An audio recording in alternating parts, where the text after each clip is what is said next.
ኃጢአተኛ የሆነ ሰው ደግሞ ለሌላ ኃጢአተኛ ፔመንት ሆኖ ራሱን ሊያቀርብ አይችልም። ምክንያቱም ራንሰም ሊሆን የተገባው ሰው ሲንለስ ኃጢአት የሌለበት መሆን አለበት፣ ወይም ደግሞ ኢንፋይናይት የሆነ ቫሊዩ ማቅረብ አለበት ማለት ነው። ይሄን ደግሞ ኳሊፋይ ሊያደርግ የሚችል ክርስቶስ ኢየሱስ ብቻ ነው። ለዛ ነው ለምንድነው ኢየሱስ ክርስቶስ ብቻውን ራንሰም የሆነው ሲባል ፈርስት ጢሞቴዎስ ምዕራፍ 2:5 ላይ ቅድም እዚያ የተጠቀሰው እዚህ ላይ ቶፒክ ላይ የተቀመጠው ክርስቶስ ኢየሱስ gave himself as a ransom for all ብሎ ያስቀምጣል ቁጥር 6 ላይ ማለት ነው። ለምን ሲባል ኢየሱስ እሱ ፉሊ ሂውማን ነው ማለት እኛን ፉሊ ሪፕሬዘንት ማድረግ የሚችል ነው። ነገር ግን ሲንለስ ነው። እዛ ነው የዕብራውያን ጻፊ ከኃጢአት ውጭ ነው እኛን በሁሉ ነገር መሰለ፣ ግን ከምን ውጭ? ከኃጢአት ውጭ ሲንለስ ነው። ኖ ለራሱ ዴብት የለውም ማለት ነው። በእግዚአብሔር ቢፎር ጋድ ኢየሱስ ዴብት የለውም።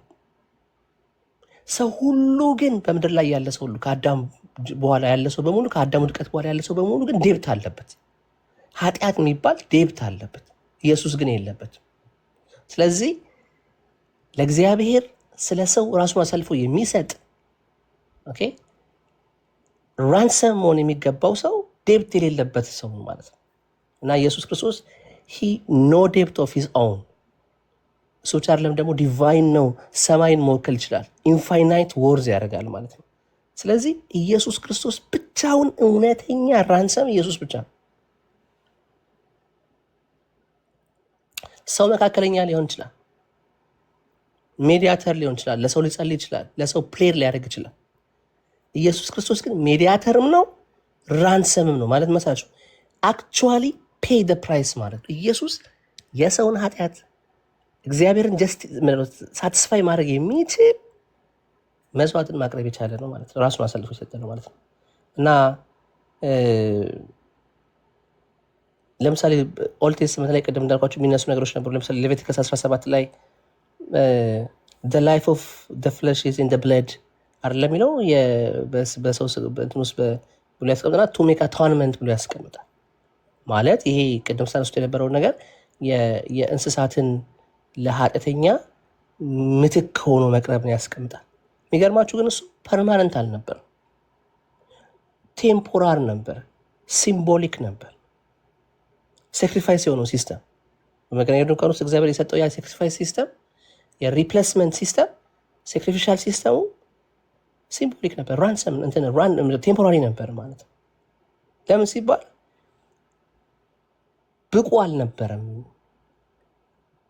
እንስሳቶቹ ብቁ አልነበሩም። ሰውን ምትክ ሆነው ለዘላለም በእግዚአብሔርን ሳቲስፋይ ለማድረግ አይችሉም ነበር። ገንዘብ ተጠቅሷል። ለምሳሌ ኤክሳደስ 30 ላይ ብዙ ጊዜ ይነሳል እና ሰዎች ለህይወት ራንሰም ፎር ዴር ላይፍ ብለው ገንዘብን ያወጡ ነበር። ይህም ሲምቦሊክ የሆነ ፔመንት እንደነበረና ኃጢአትን ኮምፕሊትሊ ሊያቀርብ ወይም ደግሞ ሊያነጻ እንደማይችል መጽሐፋችን ግልጽ አድርጎ ይነግረናል። ምክንያቱም ጳውሎስ ከኃጢአት ከህግ ሁሉን ከህግ በታች አድርጓል ብሎ የሚቀምጥ አንደር ደ ሎ ብሎ ያስቀምጣል። ሁሉን ሰብስቲቱሽናል የሆነውን ኤግዛምፕል ትላችኋል። ያ በግ ለአይዜክ ወይም ደግሞ ለይስሐቅ ራም ኢንስቴድ ኦፍ አይዜክ ሆኖ የቀረበውን በግ ትዝ ይላችኋል አይደለ? ያ ጥላ ሆኖ ለፋይናሉ ራንሰም ሻዶ ሆኖ የቀረበ እንደሆነ እናውቃለን። ስለዚህ ባጭሩ ኦልድ ቴስተመንት ላይ እንዳልኳችሁ አኒማል ብለድ ሰብስቲቱሽን ሆኖ ተቀምጧል። ነገር ግን እውነተኛ የሆነውን ትሩ የሆነውን ራንሰም ፉልፊል ሊያደርግ የቻለው ማነው ሲባል ኢየሱስ ብቻ። ለዛ ኢሳያስ ምዕራፍ 53 ላይ ኢሳያስ ሲናገር የእኛን ምንድነው he bore the sin of many የብዙዎችን ኃጢአት ማድረግ ይላል ተሸከመ ይላል። አየህ ለራሱ የሚከፍለው ዴብት የለው። ኢየሱስ በመስቀል ላይ ስለ ራሱ የከፈለው አንዲት ቅንጣት የምታክል ዴብት አልነበረው። የእኛን ግን ምን አደረገ? ዴብት ተሸከመና እግዚአብሔር ሳትስፋይ ያደረገ። ለዛ ነው ይሄ ራንሰም የሚለው ቃል ከክርስቶስ ኢየሱስ ውጪ ለየትኛውም ፍጥረት ፊርኢን አያደርግም። ቴምፖራሪ ሲምቦሊክ የሆነውን የእንስሳትንም ሳክሪፊኬሻል ሲስተም ጨምሮ ማለት ነውና ጸሎት ይቀጥል። ጥያቄ አለ ወይ ደግሞ ሀሳብን አስቀምጥ። እሺ ብዙውን ካንተ ጋር ያለውን ምስማማበት አለ፣ ግን አንድ ማልስማማት ፖይንት ደግሞ ቃሉን ራሱ መጠቀም አይችልም የሚባለውን ነገር ግን እቃወማለሁ። ለምን? እንዳገባቡና እንደየአውዱ መፈታት ስለሚችል ማለት ነው። አዎ እንደ ክርስቶስ አይነት የቤዛነት ስራ ማንም ሊሰራ አይችልም፣ የሰራም የለም። ይሄንን እኛም እናምናለን። የክርስቶስ የቤዛነት ስራ በደም የሆነ ነው፣ ዘላለማዊ ህይወትን የሚሰጥ ነው። ይሄ ቤዛነት ፍጹም እግዚአብሔርን ያረካ አንድ ጊዜ ለዘላለም የሚሰራ መሆኑን ደግሞ እኛም እናምናለን። ስለዚህ በባህሪ የቆሰቆልነውን በባህሪው ቅዱስ የሆነ እግዚአብሔር ብቻ ያንን ነገር አድርጎ እንዳዳነን የእሱ ቤዛነት ፍጹም ልዩ መሆኑን እናምናለን። ግን ሌሎቹን አሁን የገንዘብን አነሳ፣ የሙሴን አነሳ፣ እነዛ ግን ህይወትን የሚሰጡ ወይም ከሞት ወደ ህይወት የሚለውጡ ግን እንዳልነበሩ እኛም እናምናለን። ያንን ማድረግ የሚችል እግዚአብሔር ብቻ። ለምን? በዮሐንስ ወንጌል ላይ መሰለኝ በእጁ ህይወት ነበረች ይላል፣ ቃልም በእግዚአብሔር ዘንድ ነበረ እያለ ሲናገር፣ ወይ ጽሑፉን ላውጣው መሰለኝ አንድ ጊዜ ሊትራሊ የሚለውን ፖይንትም ለማሳየት እና ህይወት በእጁን መያዝ የሚችል አንድ ክርስቶስ ብቻ ነው ማለት ነው። ስለዚህ ክርስቶስ ቤዛ ሆነን ስንል ህይወትን ሰጠን እያልን ስለሆነ ማለት ነው።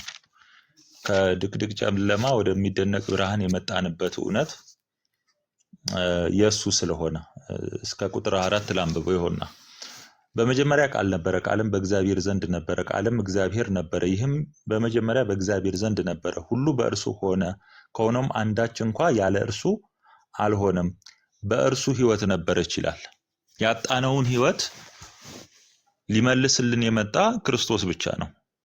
ይሄ ህይወት ከእግዚአብሔር መጉደላችን፣ ከእግዚአብሔር መራቃችን ሊመለስ የሚችለው ህይወት በሆነው በክርስቶስ ኢየሱስ ነው። ይሄ እንዲህ አይነት ቤዛነት ከፍጥረት ወገን በብሉይ ኪዳን ከዛም ደግሞ በአዲስ ኪዳን ክርስቶስ አለ። ከዛ በኋላ ግን ሌላ ሰው ያንን ማድረግ የሚችል በእንዲህ አይነት ቤዛነት የሚበይሽ ሊገኝ አይችልም፣ ሊመጣም አይችልም። ይሄ ግልጥ መሆኑ ስላለበት ማለት ነው። እዚህ ድረስ ከሳሚ ጋር እስማማለሁ። ከዛ በኋላ ግን ቃሉን ከዛ ውጪ አንጠቀመውም የሚለው ፖይንት ላይ ግን አንደኛ በሁለቱም በኩል ስህተት ያደርገዋል። አንደኛ በብሉይ ኪዳን የነበሩ ሙሴን አንስቶ ቤዛ መሆኑን ይናገራል፣ ለገንዘብ ቤዛ መባሉን። ስለዚህ ቃሉን አንጠቀመውም የሚለው እዚህ ጋር መጽሐፍ ቅዱስ እየተጠቀመ ሌላ ስላሳየን ማለት ነው። ግን እንደ ክርስቶስ አይነት ነው ወይ ብለን ነው እኛ የምናየው ማለት ነው።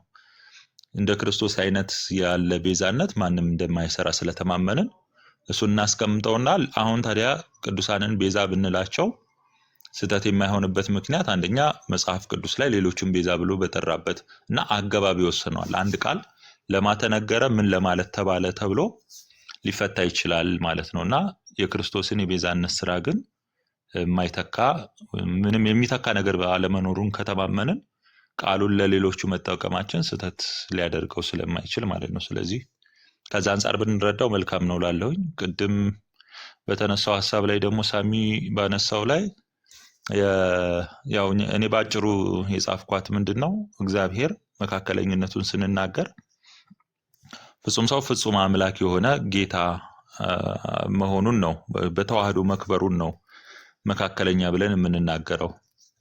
ስለዚህ ራሱ መስዋዕት ሆኖ ራሱ መስዋዕት አቅራቢ ሆኖ ራሱ ደግሞ መስዋዕት ተቀባይ ሆኖ አድኖናል ማለት ነው። ስለዚህ ይሄ እውነት የቤተ ክርስቲያናችን እውነት ነው፣ እኛም የምንቀበለው ነው ማለት ነው። ስለዚህ በዚህ መልኩ እኛ እንረዳዋለን። ሳሚዬ ባጭሩ የተነሱት ፖይንቶች ያሉኝ ሐሳቦች። ቪዲዮዬን የሆነ ሰው አጥፍቶ ነው እንዴ? እኔ ዘና እንድትሉ እኮ ነው፣ አየሩን እየቀዘፋችሁ እንድትወያዩ። ግራ አጋባህን እንጂ ደህና ነገር አላሰብኩም። ቁም ነገር እያወራ ነው አንተ። ቆይ ግን በላት ሳሚ ሳቀጥ የሆነ ጉድጓድ ነው የታየኝ፣ ትንሽ አበባ ያለ ስላለ። እሺ በሉሽ። እናመሰግናለን። ግን እሱም ቢሆን እኔ ቃሉ በራሱ ቃል ስለሆነ ማለት ሁልጊዜ እግዚአብሔር አምላክ ራሱን የገለጠው በሰው ሁኔታ ነው፣ በሰው ቋንቋ ነው፣ በሰው ባህል ነው። ቤዛ የሚለው ቃል ከሰማይ የወረደ ቃል አይደለም፣ የዚህ የምድር ቋንቋ ነው። ስለዚህ ቤዛ የሚለው ቃል ሌላ ሰው ተጠቀመው፣ ሌላ ሁኔታ ተጠቀመው የሚል አይደለም። ክርስቶስንና ክርስቶስን በተመለከተ በሚደረጉ ማንኛውም ነገር ለምሳሌ የሙሴን የማዳን ስራ ከግብፅ የማዳን ስራ በምሳሌነት ከኢየሱስ ክርስቶስ ጋር ብናገናኘው የእስራኤል ሕዝብ የኪዳኑ ሕዝብ ከዚያ ስርዓት ውስጥ ላይ የወጣበትን ሁኔታ እናስብና ያ ግን ለሰው ልጆች የዘላለም እረፍትን ሰጥቷል ወይ ስንል በሙሴ የተደረገው ነገር ለሰው ልጅ የዘላለም እረፍት የለውም። ኦኬ፣ እንደ ጥላ ነው።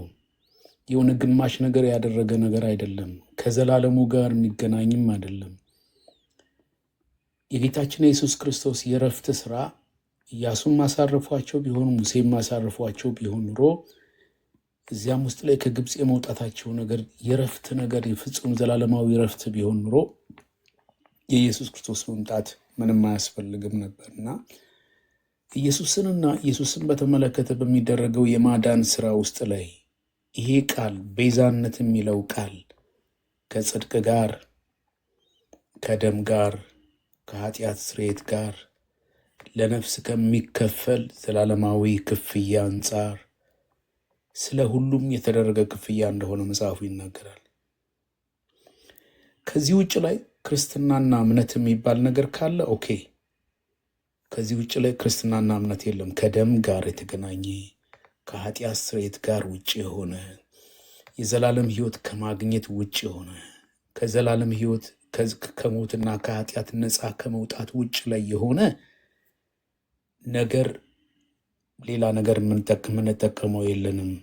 ክርስትናን ካሰብን ክርስትና የሚለውን ቃል ስናስብ ከዚህ ውጭ ላይ ልናስብ አንችልም።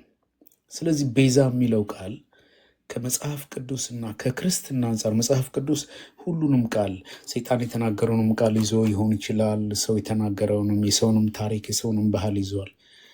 ክርስትና ካለው መሰረታዊ ነገር ጋር ትምህርት አንጻር ከተመለከት ነው ግን ኢየሱስ ከመጣበትና ኢየሱስ ከሆነው አንጻር ከተመለከትን ቤዝነት የሚለው ቃል ትርጉም አለው።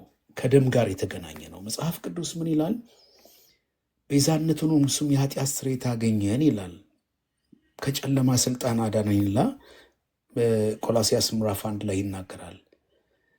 ሌላውን ስንመለከት ኤፌሶን መጽሐፍ ደግሞ በደሙ የተደረገ ይላል ቤዛነት። አሁን ይሄ በደምና በቤዛነት መካከል ያለው ግንኙነት በደምና የኃጢአት ይቅርታ መካከልና በቤዝነትና የኃጢአት ይቅርታ መካከል ይህን ደግሞ በእግዚአብሔር ፊት ውስጥ ላይ ደግሞ የዘላለሙን የእግዚአብሔር መንግስት ከመውረስ አንጻር ከኃጢአትና ከጨለማ ስልጣን ከመዳን አንጻር ያለው ቤዛነት ግን ለኢየሱስ ክርስቶስ ብቻ የተሰጠ ነው። ከዚህ ውጭ ላይ ምን እንፈልጋለን? ከዚህ ውጭ የሚያስፈልገን እንደ ክርስቲያን እኛ ከግብፅ የወጣን ሰዎች አይደለም። ከግብፅ እንደ ሪሊ እንደሆነው ሊትራሊ አንብበ ነው እስራኤላውያን እንደወጡበት ከግብፅ አይደለም፣ ከሆነ ከተማ አይደለም ያወጣን። ከዘላለም ሞት ካወጣን ጌታችን ኢየሱስ ክርስቶስን በምንቀበልበት ጊዜ እሱን ካገኘን ከዚህ ውጭ ላይ ለክርስትና ለሚባለው ትምህርት ከዚህ ውጭ ላይ ልናስቀምጠው አንችልምና ቤዛነትና ቤዛ የሚባለው ቃል ከኢየሱስ ክርስቶስ ውጭ ላይ ማለት ቃሉ ለማንም አይሆንም፣ ለየትኛውም ለገንዘብ እንደተባለው ቀደም ለሁሉ ለሌላ ነገር አይሆንም ማለት አይደለም። ይሄ ግን ከደም ጋር የተገናኘ ከጽድቅ ጋር የተገናኘ መጽሐፉ ከጽድቅ ጋር የሚያገናኝ ከጽድቅ ጋር የተገናኘ ይቅርታን ከማግኘት ምሕረትን ከማግኘት የኃጢአትን ስርየት ከማግኘት ጋር ግን በተገናኘ ሁኔታ ከኢየሱስ ከተደረገው ስራ ውጭ ላይ ይህን ቃል ግን ለእኛ ለክርስቲያን ግን አንጠቀመውም ማለት ነው። ምን የሚያደርግልን ነገር የለም ማለት ነው። ለምሳሌ ስለ ነፍሳችን ሲነግረን የሰው ልጅ ዓለም ሁሉ ለእኔ ቢሆን ለነፍሴ ምን ቤዛ የሚሰጥ ሌላ ነገር የለውም ይላል። ለነፍሴ የሚሰጥ ምንም ቤዛ የለም። ገንዘብ የሆነ ነገር ይገዛልኝ ይሆናል፣ ቤዛ ሊሆነኝ ይችል ይሆናል። ለነፍሴ ግን ሊከፈል የሚችል ግን አይደለም። ለነፍሴ ክፍያ የሆነ የኃጢአትን ይቅርታ የሰጠኝ በደሙ በተደረገ ስርዓት ጽድቅን ያገኘሁት በጌታችን በኢየሱስ ነው እና ከኢየሱስ ጋር የተገናኘበት መንገድ ለክርስቲያን በተለይ ወይም ለሰው ልጅ ወደ እግዚአብሔር መንግስት ለሚያደርግበት ሂደትና ለኃጢአት ይቅርታ ለጽድቅ ከዚህ ቤዛ እና ኢየሱስ ከሚለው ውጭ ላይ ለማንም ግን መጠቀም አይቻልም። የኔ ሀሳብ ይሄ ነው። ተባረኩ። ያ ሳምሻ ምን አለ መሰለህ መጽሐፍ ቅዱስ ላይ ለምሳሌ ኦልድ ቴስትመንት ላይ የተጠቀሱ ነገሮች አሉ። ለምሳሌ ኢንተርሴሽን አለ፣ ሪዴምፕሽን አለ፣ አቶንመንት አለ፣ ሰብስቲሽን አቶንመንት አለ፣ ደግሞ ራንሰም አለ። እነዚህ ነገሮች ሁሉ ጥላ ናቸው። ጥላ ሁልጊዜ የሚጠቀሰው አካሉ እስኪገለጥ ድረስ ነው። አካሉ ከተገለጠ በኋላ እነዚህ ጥላው ፈጽሞ ኮምፔር አይደረግም። ኮምፔር አይደረግም ብቻ ሳይሆን ሊጠቀስም አይችልም። ኢየሱስ ብቻውን ራንሰም እንደሆነ መጽሐፎቻችን ክሊር ነው ትምህርት አለው። አሁን እዚህ ጋር እንደተጠቀሰው የፈርስት ጢሞቴዎስ ምዕራፍ 2:5 ላይ አንድ መካከለኛ አለ፣ እሱም ክራይስት ጂሰስ ብሎ ያስቀምጣል። እሱ ማነው ሲባል who gave himself as a ransom for all ለብዙዎች ራሱን አሳልፎ ቤዛ የሆነ ብሎ ያስቀምጣል። ዋን ሚዲያተር ሲባል ሌላ የለም ነው። አየህ አሁን ሌላ የለም ነው፣ አካሉ ተገልጧል ነው። እሱ እንዴት ነው ራንሰም የሆነ ሲባል ህይወቱን ሰጥቶ ነው። ፔመንት አድርጎ ህይወቱን ሰጥቶ ነው። ኦኬ ሶ ብዙ ጊዜ ሰዎች ለምሳሌ የቅድስት ማርያምን ራንሰም አድርገው ሰዎች ያስቀምጣሉ እና ታሪካዊ የሆነው እንዳራው ስትመለከት ለምሳሌ እሷ ሂውማን ናት አይደለ? ዲቫይ አይደለችም። ለሰዎች ኃጢአት ብላ ራሷን አሳልፋ አልሰጠችም። እሷም ኃጢአት አለባት ብለን እናምናለን። መጽሐፍ ቅዱስ እንደዛ ብሎ ስለሚያስተምር ማለት ነው። ራንሰም የሆነ ስክሪፕቸር ላይ ራንሰም የሚል ስም አንሰጣት። ራንሰም መሆን ያለበት ሲንለስ የሆነ ሰው ነው። ኢንፋይናይት የሆነ ወርድ የሚያደርግ ሰው ነው። በእግዚአብሔር አፖይንትድ የሆነ ሰው። ይህን የሆነ ደግሞ ማለው ክርስቶስ ኢየሱስ ብቻ ብሎ ያስቀምጠው። ለምነው ሰዎች እንዲህ አይነት ነገሮች ለምሳሌ እኔ በጣም የሚያስፈራኝ ቃል አለ፣ ቤዛዊተ ለዓለም፣ ቤዛ ለዓለም የሚል ሰዎች ሲሰጡ በጣም ያስደነግጠኛል፣ በጣም ያስፈራኛል። ለምሳሌ አንዳንድ ትራዲሽኖች እናውቃለን በቤተክርስቲያን ታሪክ ውስጥ ስትሮንግሊ ኦነር ያደርጋሉ። ይሄ ኦነር ላንጉጅ ይጠቀማሉ ማለት በጣም ኮንፊውዝድ የሚያደርግ የሚመስል ለምሳሌ ሉቃስ 1:8 ላይ ያለው በጣም ለጥጠውት ብለስድ የሚለውን ቃል በጣም ይለጠጣል። ኤርሊ ቸርች ታይፖሎጂ ላይ ኒው ኢቭ ወይ ደግሞ አዲስቷ ሄዋን ተብሎ ይጠቀሳል። ማደር ኦፍ ሎርድ ወይም ደግሞ ቴዎቶኮስ ተብሎ ይጠቀሳል። ሉቃስ 1:43 ላይ ያለው እና እነዚህ ነገሮች ኦነር ለማድረግ ይጠቀሳል። ያ ነገር ግን በጣም ይለጠጥና ደግሞ ራንሰም ወይም ደግሞ ቅድም እንደተባለው ለዓለም ቤዛ አይነት ነገሮች ይመጣሉ። ከዛ ግን ኤክስፕሌን አድርጎ ሲባሉ ያው ከክርስቶስ ኢየሱስ ጋር አይደለም ምናምን ተብሎ የሚነሱ ነገሮች አሉ። በቤተክርስቲያን ታሪክ ውስጥ እንደዚህ ትምህርት አልነበረም። ኤርሊ ቸርች ፋዘርስ ላይ ትምህርት ጽሁፎች ላይ ትምህርት ላይ ሜሪ ሁልጊዜ የምትነሳው ከኦቢዲየንት ጋር ተያይዞ ይቀርባል። ለምሳሌ ኢራኒየስ ኦፍ ሊዮን የሜሪን ኦቢዲየንስ ሲናገር ከሄዋን ዲስኦቢዲየንስ ጋር እያደረገ ኮንትራክት እያደረገ ኮንትራስት አድርጎ ያስቀምጣል። ማለት እሷ በሳልቬሽን ሂስትሪ ውስጥ ፓርቲሲፔት አድርጋለች ብሎ ያስቀምጣል። ነገር ግን ራንሰም የሚለውን ነገር ግን ፈጽሞ ኳሊፋይ ልታደርግ እንደማትችል ያስቀምጣል። አባቶች ለምሳሌ ክርስቶስ ኢየሱስ ብቻውን ራንሰም ክራይስት አሎን ራንሰም ብለው ያስቀምጡ አባቶች ነበሩ። ለምሳሌ ኦጊስቶን ኦፍ ሂፖ እና አትናቴዎስ ኦፍ አሌክሳንደሪያ ምናምን እነዚህ አባቶች በጣም ኮንሲስተንትሊ ክርስቶስ ኢየሱስ ብቻውን ሪዲም እንዳደረገ ብቻውን ሳክሪፋይስ እንዳቀረበና ይሄ ስም ቢሎንግ የሚያደርገው ራንሰም ለክርስቶስ ኢየሱስ እንደሆነ ይቀመጣል ማለት ነው። እና ሌተር ግን ቋንቋዎች መጡ። ስፔሻሊ ኢን ሰም ትራዲሽን ሜሪን በሳልቬሽን ውስጥ ኮኦፕሬት አድርጋለች የሚል የካቶሊክ ትምህርት፣ ሜሪ ኢንተርሲድ ታደርጋለች የሚል ትምህርት ገባ ማለት ነው። እና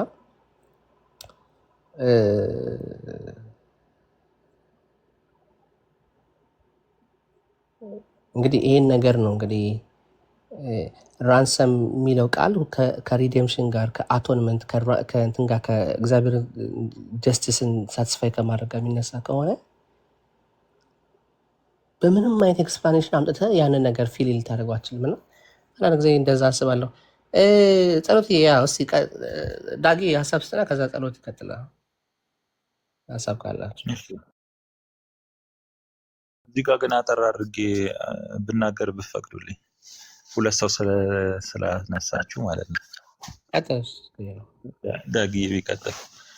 አንደኛ እኛም ምንድን ነው አሁን ካልከው አኳያ ከደም ቤዞት ጋር በተያያዘ ህይወትን ከመስጠት በተያያዘ የዘላለም ህይወትን ያገኘንበትን እነዚህን ተያይዞ ለሌላ የሚቀጸል ነው የሚል እኛም ጋር አስተምሮ የለንም። በእንዲህ አይነት ሁኔታ ሌላ በፍጥረት ወገን በደም የሆነ ቤዞት ከድቅድቅ ጨለማ ወደሚደነቅ ብርሃን የመጣንበት ተብሎ የሚናገርለት ቤዛ ማን ነው ካልከኝ ክርስቶስ ብቻ ነው ወይ? እዚህ ድረስ እንስማማለን። እንደዚህ አይነት ቤዛነት በቅዱሳኑም በማንም ሊሆን የማይችል መሆኑን እኛም የምናምነው ስለሆነ፣ አሁን ግን ቃሉን ራሱ መጠቀም የለብንም የሚለውን ነው እኔ እየሞገትኩ ያለሁት። ቃሉን ግን አንደኛ መጽሐፍ ቅዱስ ለሌሎች ተጠቅሞት እናገኘዋለን። ለፍጡር ተጠቅሟል፣ ለጉዝ ነገር ተጠቅሞታል። ስለዚህ ቃሉን ብቻ ይዘን ቃሉን መጠቀም የለብንም ካለን እሱ ስህተት ነው፣ መጽሐፍ ቅዱስንም ስህተት ያስብልብናል ነው። አንድ ይሄ ነው። ለምሳሌ በመጽሐፍ ቅዱስ ላይ ቅዱሳንን ራሱ አማልክት ብሎ ይናገርላቸዋል በመዝሙረ ዳዊት፣ ከዛም ደግሞ በአዲስ ኪዳን ላይ ማምጥቶ ይተረጉመዋል።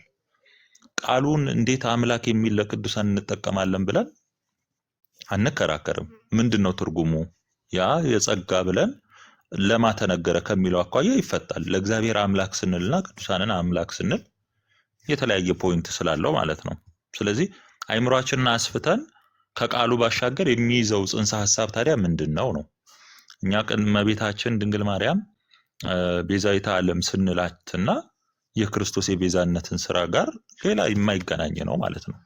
ስለዚህ አሁን ቃሉ አሻሚ ነው እንደዚህ ነው ከተባለ ኮንሰፕቱ ምንድነው? ምን እያሉ ነው ይህንን ሲሉ? እንደ ክርስቶስ በደም የሆነ ቤዛነት ነው የእመቤታችን የምንል ከሆነ ይሄ የኛም ስህተት ያደርገዋል።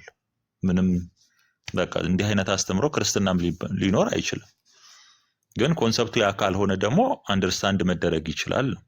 ስለዚህ በምንለው በሚይዘው ከቃሉ ባሻገር በሚይዘው ሐሳብ አንድ ነገር ስህተት ነው ሊባል ይገባል እንጂ ቃሉን ብቻ ስላየን በዛ ደረጃ ባንለው። እመቤታችን ክርስቶስን ከመውለድ አንጻር መጠቀሚያ ስለሆነች እግዚአብሔር የተጠቀመባት እሷን እናቴ ለእናትነት ወይም ደግሞ ስግው ቃል ለመሆን ክርስቶስ በእሷ አድሮ የመጣ ከስጋዋ ስጋ ከነፍሷ ነፍስ ነስቷል ብለን ስለምናምን በእኛ ደግሞ ንጽሕት መሆኗል ነው የምንመሰክረው። መጽሐፍ ቅዱስን ይዘን እኛም እንደዛስ ብለን ስለምናምን ከዛ አንጻር ያንን መሆኑን ለመግለጽ ቤዛነትን ብንጠቀም ስህተት አያደርገንም ነው። ስለዚህ ያለው እውነታ እንደዚህ ነው። ከቃሉ ባሻገር ኮንሰፕቱን ምን መሰለህ ጸሎትዬ፣ ስህተቱ ምን መሰለህ ራንሰም የሚለው ቃል በጣም ስፔሲፊክ የሆነ ሚኒንግ አለው ነው በመጽሐፍ ቅዱስ ውስጥ። ራንሰም ሁልጊዜ የሚገናኘው ሚኒንጉን ይዘን እኮ ለክርስቶስ ብቻ ነው የሚለውን እኮ ተቀብያለሁ። ስፔሲፊክ ሚኒንግ አድርገህ ሁልጊዜ በዛ ራንሰም በደምና በዘላለም ሕይወት ካያዝከው ለክርስቶስ ብቻ ነው እስማማለሁ እኔ። ቆይ እንደሱ አይደለም። ራንሰም ሲባል ራሱ የቃሉ ትርጓሜ ራሱ ሁልጊዜ ከፔመንት ጋር የተገናኘ ነው። ፕራይስ ፔድ ከማድረግ ጋር የተገናኘ ነው። እንዴት ይያዛል? ሌላ ለምሳሌ ገንዘብን ቤዛ ሲልና ሙሴን ቤዛ ሲል ራሱ እኮ ገንዘብ ለምሳሌ ፕራይስ ነገር እኮ ሲምቦሊክ ቆይ አስጨርሰኛል። ሙሴን እኮ ያልኩ ራንሰም ሲያደርገው እኮ ቤዛ ብሎ ሲያስቀምጠው ምትክ ነው አይደለ? ምትክ ማለት ፕራይስ ነው የሚከፍለው። ኢንስቴድ ኦፍ ኢዝራኤሊስት እሱ ፕራይስ ይከፍላል ማለት ነው። ገንዘብ ህይወትን ነው ፕራይስ የሚያደርገው የሚከፍለው ማለት ነው። ኦኬ፣ ምትክ ነው የሚያደርገው። ቤቱ ጋር ነው ሜሪን በምን አይነት ለምሳሌ የዓለም ቤዛ ብሎ ሲቀመጥ ገባ። ይሄ ሮሉ ፕራይስ ፔድ ከማድረግ ጋር ወይም ደግሞ የሆነን ሰው ከምንድን ነው ከሪፕሌስ ከማድረግ ጋር የተገናኘ ነው። እንዴት አድርገህ ነው ለምሳሌ ይህንን ምንድን ነው አሁን ያልከውን ታይትል ራንሰምን ለሜሪ ጋር ፊት ያደረግከው? ለምሳሌ አሁን ለዓለም ቤዛ ብለህ ስታስቀምጥ እኛ እሱን ስናብራራ ምን እንላለን? ሁለተኛይቱ ሔዋን ወይም ዳግማይቱ ሔዋን ተብላ በቤተ ክርስቲያናችን ትታመናለች። ያቺኛዋ ሔዋን የመጀመሪያዊቷ ሔዋን ከሰይጣን ወይም ደግሞ ከእባቡ ጋር ተነጋግራ ሞትን ወደኛ ስታመጣ፣ ይቺኛዋ ሔዋን ግን ከማነው ከመልአኩ ከቅዱስ ገብርኤል ጋር ቃሉን አምና ይኩነኒ በማለቷ ይቺኛዋ ደግሞ ሕይወት የሆነ ክርስቶስ በእሷ እንዲጸነስ ሆኗል ብለን ስለምናምን፣ ስለዚህ ዳግም ሔዋን ብለን በውዳሴ ማርያም ላይ እንናገርላታለን። ስለዚህ ያንን ይዘን ብንናገር ስህተት አይደለም። መጽሐፍ ቅዱሳዊ የሆነውን እውነት ለመግለጽ ነው የምንጠቀምበት። አየህ፣ ቤዛነቷ በዚህ ነው እንጂ በደም ያልሆነ ቃሉ ምትክነት አይደል ቤዛነት። ስለዚህ አንድ ጥያቄ ኦቢዲየንስ እና ግዴታ እኮ ምትክ የሚለውን ይዘን በዚህ እንተረጉማለን እያልኩ ነው። ጥያቄ ያነሳብኝ አሁን አንደኛ ሔዋንን ሁለተኛ ሔዋን የሚል ሀሳብ አቅርበሃል።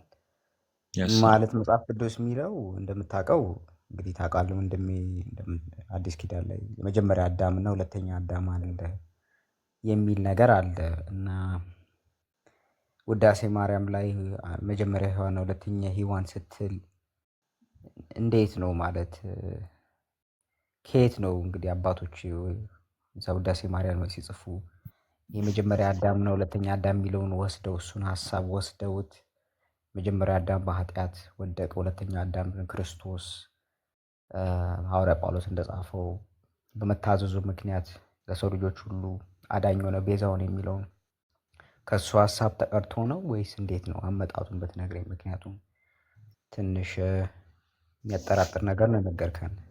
ምክንያቱም መጽሐፍ ቅዱስ ይለን መጀመሪያ አዳም ነው ሁለተኛ አዳም ይለናል መጽሐፍ ቅዱስ እኛ እስከምናውቀው ድረስ 66ቱ 81ዱ ብትለው እና እሱን እንደታብራሪልኝ ነበር። ሳሚ ግን ይቀጥል። ትንሽ የሚያጠራጥር ነገር ነው ያወራውና ከየት ነው የመጣው? አያጠራጥርም።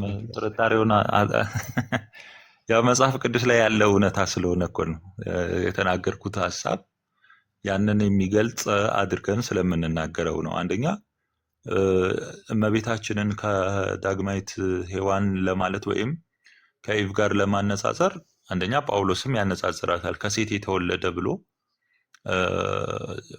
በአዲስ ኪዳን እንኳን ሴት የተባለችውን የመጀመሪያ ዘፍጥረት ላይ ያለችውን ይዞ ለመናገር ይሞክራል። መቼስ አሁን በአዲስ ኪዳን ከማን እንደተወለደ ጠፍቶት አይደለም፣ ወይም ክርስቶስ ከማን እንደመጣ ከመቤታችን መወለዱን ሉቃስም ይነግረናል። ግን ንጽጽር አለ ወይ ካልክ ከሴት የተወለደ ብሎ ዘፍጥረት ላይ ያለችውን ለማሳየት ግን ሴት ብሎ ያመጣታል፣ ድንግል ማርያምን ማለት ነው፣ የተፈጸመውን ነገር ለማሳየት። ስለዚህ እኛም አነጻጽረን በዛ በገነት የነበረውን ስህተት በሔዋን በኩል መሆኑ እባብን መጀመሪያ የሰማች እሷ መሆኗን ከዛ ደግሞ አሁን በአዲስ ኪዳን ላይ ደግሞ የምናገኛት ቅድስት ድንግል ማርያም በሉቃስ ወንጌል ላይ በምናይበት ጊዜ የመልአኩን ቃል ሰምታ ይኩነኒ ብላ መቀበሏን አይተን አነጻጽረን ምትክ ናት ማለታችን በየትኛውም በኩል ስህተት አያደርገውም ነው። ያችኛዋ እባብን ሰማች፣ በእባብ ምክንያት ስህተት የዛፉን እግዚአብሔር አታድርጉ ያለውን እንዲበሉ ሆኗል። መጀመሪያ የሳተች እንደውም ሔዋን ናት ብሎ በአዲስ ኪዳንም ደግሞ ይነግረናል። ስለዚህ አሁን ደግሞ በአዲስ ኪዳን ላይ የቃልን መውረድ የተቀበለች ይኩነኒ ያለች እመቤታችን ናት። ከዚህ አንጻር ቤዛዊተ ዓለም ናት ማለታችን ከየትኛውም የመጽሐፍ ቅዱስ ክፍል ጋር አይገጭም። ሀሳቡ ይሄ ስለሆነ ሀሳቡ ስህተት አይደለም እያልኩ ነው። አይ እንደመሰለ ጸሎት መሳይ እሱን መልሶልሃል። ኒው ኢቭ እሱ ችግር የለውም። አሁን ኒው ኢቭ ጋር ሳይሆን ራንሰም የሚለው ቃል መጽሐፍ ቅዱሳችን ላይ ሊትራሊ የገባው ፕራይስ ከመክፈል ለኃጢአት ፕራይስ ከመክፈል ጋር የተገናኘ ነው። አዳምጠኛ አንተ ነው የምታብራራው፣ ሌላ ሰው ያብራራው። ይቅርታ ሳሚ። ለምሳሌ አሁን እንዳስቀመጥከው በዲስኦቢዲየንስ እና በኢቭ እና በሜሪ መካከል ኢቭ ዲስኦቢዲየንስ አደረገች፣ ኃጢአት ገባ። ሜሪ ኦቢዲየንስ አደረገች፣ ክርስቶስ ኢየሱስ መጣ። ይህን አባቶች እኮ አዲስቷ ሔዋን ብሎ አስቀምጠዋታል። እነ ኢራኒዮስን ጨምሮ ኢቭ ለውድቀት ሜሪ ደግሞ በእግዚአብሔር ፕላን ኦፍ ሳልቬሽን ላይ ኮኦፕሬት አድርጋለች ብሎ አስቀምጠውታል። ኒው ኢቭ የሚል ትምህርት አስቀምጠውታል። አዲስቷ ሔዋን ብሎ አስቀምጠውታል። ኦኬ ብዙ እሱ ችግር የለው። ግን ራንሰም ብሎ ግን ሜሪ መጥራት ግን ራንሰም ፕራይስ ፔድ ፎር ሲን ነው። ባይ ዘ ወይ ቅድም አስቀምጠ ነበር ገንዘብን ስታስቀምጥ ገንዘብ በብሉይ ኪዳን ላይ ታውቃለህ አይደለ? የመጣው ኤክሶዶስ 30:12 ላይ ነው። ኢት ሻል ጊቭ ኤ ራንሰም ብሎ የሂብሩ ቃል እንደውም ኮፔር ብሎ ያስቀምጧል። ፎር ሂዝ ላይፍ ሲል ሃፍ ሻክል ፔመንት ነው። ለሳንክቹሪ የሚሰጥ ነው ያ ገንዘብ ታውቃለህ። እና ያ ራንሰም ያ ገንዘብ ራንሰም ሆኖ እንኳን ሲመጣ ካውንትር ላይክ ምንድነው ከህይወት ጋር ህይወትን እንደሚሰጥ ህይወትን ለመስጠት ሀፍ ሼክል ሆኖ የቀረበ ፔመንት ነው። ለሳንክቹሪ የተሰጠ ፔመንት ነው። ኦኬ እውነት ነው። ኃጢአትን ሙሉ በሙሉ እንትን አያደርግም። ግን ያ ሲምቦሊክ የሆነ ከቨሪንግ እንደሆነ ከቨሪንግ ብሎ ራሱ ያስቀምጠዋል። የሂብሩ ቃል ራሱ ማለት ነው። ሪቹዋል ብሎ እና ለአቶንመንት አይደለም ለሪቹዋል ብሎ ያስቀምጠዋል። ኦኬ ሜሪን ቅድም እንዳስቀምጥከው ለዓለም ምናት ቤዛዊተ ለዓለም ብላችሁ ስታስቀምጧት ሲቀመጥ አይ ምትክ ነው ኦቢዲየንስን ነው ብላ አስቀመጥ። ለኃጢአት ነው እንዴ ምትክ የሆነው? ለኃጢአት ነው እንዴ ፕራይስ የተከፈለው? ራንሰም የሚለው ቃል ሊትራሊ ትርጓሜው እንዴት አድርጎ ነው ፊርኢን የሚያደርገው በሜሪ ህይወት ላይ? አሁን እሱኛውን ነገር ነው በአባቶችም ወይም ደግሞ እንደው በቤተክርስቲያን እንደምታምን መጽሐፍ ቅዱስ ልታደርግልኝ የሚገባ ማለት ነው። አንድ እሱ። ሁለተኛ ከአዲስ ኪዳን ጅማሮ በኋላ ከክርስቶስ ኢየሱስ ፍጹምነት በኋላ የአካል መገለጥ በኋላ እንደዚህ አይነት የአቶንመንት ለምሳሌ ናት ኦንሊ ራንሰም ብቻ አይደለም።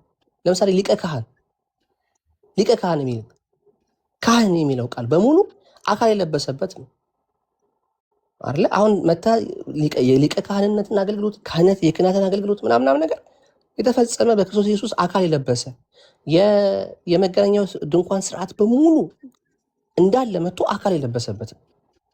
ከአዲስ ኪዳን በኋላ ሐዋርያቶች ከክርስቶስ ኢየሱስ መግለጥ በኋላ የትኛው ሐዋርያ ነው የኦልድ ቴስተመንትን የአቶንመንትን ስራ ቢሆን የራንሰምን ስራ የሪደምሽንን ስራ ቢሆን የሪፕሌስመንትን ስራ ቢሆን ከክርስቶስ ውጭ ያስቀመጡበት ቦታ አለው? ከየት ነው የመጣው ይሄ ትምህርት? ጸሎቴ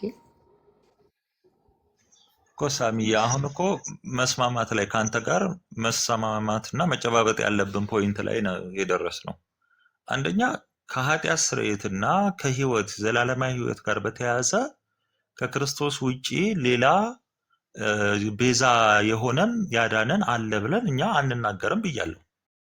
ይህንን እኮ መጀመሪያ 99% ቀደም ካልከው ጋር እንደ ክርስቶስ አይነት ህይወትን የሚሰጥ ለኃጢአት ስርየት የሆነ እንደዚህ አይነት ቤዛነት ከክርስቶስ ውጭ አለ የሚል አስተምሮ በእኛም ዘንድ የለም አልኩ። ይሄንን ከተግባባን ከዛ ታዲያ እመቤታችንን የዓለም ቤዛ ያላችኋት ከምን አንጻር ነው ስትለኝ ደግሞ ከኢቭ አኳያ ነው ምትክ የሚለውን ትርጓሜ ይዘን ሔዋን ያንን ነገር አድርጋ ሞት ወደኛ እንዲመጣ ካደረገች እቺኛዋ ደግሞ የመልአኩን ቃል ይኩነኒ ብላ ኦቢዲየንት በመሆኗ ምክንያት በመታዘዟ ምክንያት ደግሞ ህይወት የሆነ ቃል ከሷ እንዲወለድ ሆኗል ብለን ነው የምናምነው። ይህንን ለመግለጽ ነው ቤዛ እያልናት ያለ ነው። የዓለም ቤዛ ያልናት ከዚህ አንጻር ነው። ሞት በዓለሙ ላይ የገባው በዛችኛዋ ሔዋን፣ በዚህኛዋ ህይወት የሆነ ክርስቶስ መጣ እያልን ነው ብዬ ከተናገርኩ እዚህ ጋር ምንም ስህተት የለም ነው። እንደ መጽሐፍ ቅዱስ ምንም የሳትነው ነገር የለም። ሊትራሊ ግን ከደም ጋር የተያያዘ ህይወትን ከመስጠት ጋር በተያያዘ ግን እንደ ክርስቶስ ያለ የለም እያልኩ ነው። እዚህ ጋር ለምን አንጨባበጥም እያልኩ ነው። ምኑ ጋር ነው ስህተቱ? የማንጨባበጠው ምን ለምን መሰለህ ጸሎት የማንጨባበጠው ለምን ታውቃለህ? አሁን ያስቀመጥከው ለምሳሌ ሜሪ አዲስቷ ኢቭ ናት ወይ? አዎ እውነት ነው። ሜሪ ክርስቶስ ኢየሱስን ወደ ዓለም አምጥታለች ወይ? አዎ እውነት ነው። ሮንግ የሚሆነው ግን ዜርፎር ሺ ኢዝ ራንሰም ካልከኝ ግን በፍጹም ራንሰምማ የወለደችው ልጇ ነው ለኃጢአት ምትክ የሆነው ፕራይስ የከፈለው ቢብሊካል ላንጉጅ ስለሆነ ራንሰም ቅድም ብያለሁ እኔ አይደለም ራንሰም የሚለውን ቃል አይደለም ሌሎች እንኳን በመገናኛው ድንኳን ስርዓት ውስጥ የነበሩትን የአቶንመንት ስራዎችን በሙሉ ክርስቶስ ኢየሱስ አካል ያለበሳቸውን ነገሮች በሙሉ በየትኛውም መንገድ ከክርስቶስ ውጭ ቢሎንግ አያደርጉ።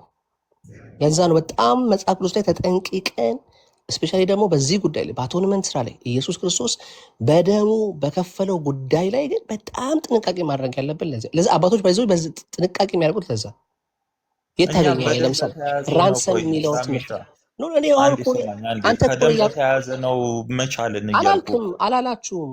ቃሉ እኮ ግን ከደም ጋር ካላልን ታዲያ የተገናኘ ነው። ለምን እሱን ታመጣብኛለህ? ቃሉ እኔ ግን ጋር ቃሉ እኮ ነው። ራንሰም የሚለው ቃል ትርጓሜው ከሱ ጋር የተገናኘ ነው። ከደም ከኃጢአት ጋር የተገናኘ ነው።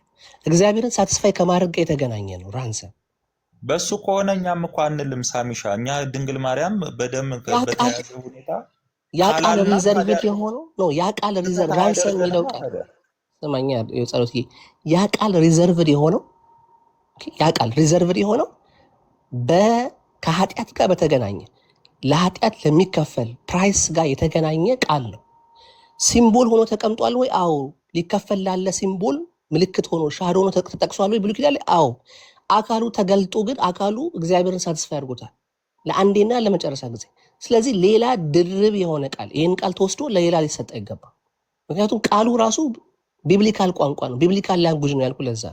አባቶች በየትኛውም ዘመን ላይ አልጠቀሱትም ይሄንን ቃል። ራንሰም ብለው ለሰው አልሰጡም። ራንሰም ብለው ለሌላ አካል አልሰጡም፣ ለመላእክት አልሰጡም። ለምን መጣ? ቤተክርስቲያኒቱ ይገባኛል፣ በጣም ኦነር ለማድረግ ሜሪን የምትሄድበት መንገድ ነው። ግን ይሄ ቃል በራሱ ኮንፊውዥን የሚፈጥር ነው። ቤዛ የሚለው ቃል በጣም ኮንፊውዥን ይፈጥራል ብለህ ስላሰብክ ነው እንጂ እኛ በምንለው እኛ ባልነው ኮንሰፕት ግን ያ ስህተት ነው እያልከኝ አይደለም። ሳሚሻ እያልኩ ነው እንጂ እያልኩ ምክንያቱም አባቶች እናንተ ያላችሁትን ሀሳብ አባቶች ኒው ኢቭ ብለው አዲስቷ ሔዋን ናት ብለው ለምንድን ነው አዲስቷ ሔዋን ያሉት ሲባል ሔዋን አልታዘዘችም፣ ሜሪ ታዘዘችና ራንሰሙን አመጣችሁ ብለው አስቀምጠውታል። ግልጽ ትምህርት አስቀምጠዋል። አሁን ይሄ ቃል ተመዞ እንዲህ ስለሆነች ዊካን ኮል ሄር ራንሰም ብለህ ካልክ ግን መጽሐፍ ቅዱሱ ሪዘርቭድ ያደረገው ይሄ ቋንቋ ይሄ ቃል ሪዘርቭድ የሆነበትን ሚኒንጉን ሉዝ እያደረገ ነው ማለት ነው፣ እያጣ ነው ማለት ነው። የቱ ጋር ነው ሪዘርቭድ ሆኗል? እኔ እኮ ይህንን ቃል ከዚህ በኋላ አሁን አንተ ነህ ቴዎሎጂካል ቃል አድርገህ ከደም ጋር አስተሳስረህ ባለው ከሆነ ሪዘርቭድ ነው ካልከኝ ልቀበልህ። እኛ ሪዘርቭድ በሆነ ሁኔታ ለቅድስት ድንግል ማርያም ወይም ክርስቶስ በተጠራበት ቤዛነት ሌላ ፍጥረት የለም የሚለውን አግሪ አድርጌያለሁ፣ ተስማምቻለሁ። በዛ ደረጃ በክርስቶስ ቤዛነት ደረጃ ሌላ ቤዛ አለው የምትለኝ ከሆነ አይደለም አልኩኝ። ከዛ ውጭ ግን አሁን ባልኩት ኮንሰፕት ለማሳየት ደግሞ ምትክ መሆኗን የኢቭን ሁኔታ አያይዘን ያንን ቃል በዚህ መልኩ ነው ተርጉመን ለድንግል ማርያም መጠቀማችን ደግሞ ስህተት ልታደርገው አችልም ነው። ከዛ አንጻር አዎ ልክ ነህ ካልኩኝ፣ ከዚህኛው አንጻር እኛ ማስቀመጣችን ይሄንኛው ያንን ይነካብናል ልትለኝ አችልም። ለምን? መጀመሪያም ተስማምቻለሁ። የክርስቶስን ቤዛነት አይነት እሺ፣ አንድ ጊዜ የክርስቶስን ቤዛነት አይነት ለፍጡሩ እንደማይሰጥ ከተስማማው ይሄንኛውን ግን ፎልስ አያደርገውም ነው። ስለዚህ አንተ ገና ችግር ይፈጥራል ውዝግብ ይፈጥራል እያልክ ነው፣ አልቀበልም እያልከኝ ያለኸው ነው። እኔ ሀሳባችሁን ላስቀይራችሁና ትቀጥላላችሁ። እንዴ መሰለ አሁን ድንግል ማርያምንም መጽሐፍ ቅዱስ በሁለተኛ አዳም ውስጥ ነው ያለችው ብለህ ነው ማየት ያለብህ። የመጀመሪያ አዳም ወኪል ነው፣ የሰው ልጆች ወኪል ነው፣ የሴትም የወንድም። ሁለተኛው አዳምም እንደዛው የሴትም የወንድም ወኪል እንደሆነ ነው መጽሐፍ ቅዱስ የጻፈው እንጂ አዳም የወንድ ብቻ ወኪል ነው ምናምን ብሎ አልጻፈም። አንድ ሰው አልታዘዘም፣ ዕፀ በለሱን በላ፣ በዛ ምክንያት አትገባ ነው የሚለው መጽሐፍ ቅዱስ። እንደዛው ደግሞ ሁለተኛው አዳም ክርስቶስ ደግሞ ጽድቅን በመስራቱ በመታዘዙ በአንድ ሰው መታዘዝ ምክንያት መዳን ለሁሉም ሆነ ሲል ሴትም ወንድም ነው። ስለዚህ ማርያምንም መክተት ያለብህ ይሄ ኒው ኢቭ የሚባለው ነገር ከመጽሐፍ ቅዱሱ ጋር የሚቃረን አስተምሮ ይመስላል። ምክንያቱም ሴትም ወንድም በአዳም ነው የተወከለው። ወይ በመጀመሪያ አዳም ውስጥ ነን፣ ወይ ሁለተኛ አዳም ውስጥ ነን።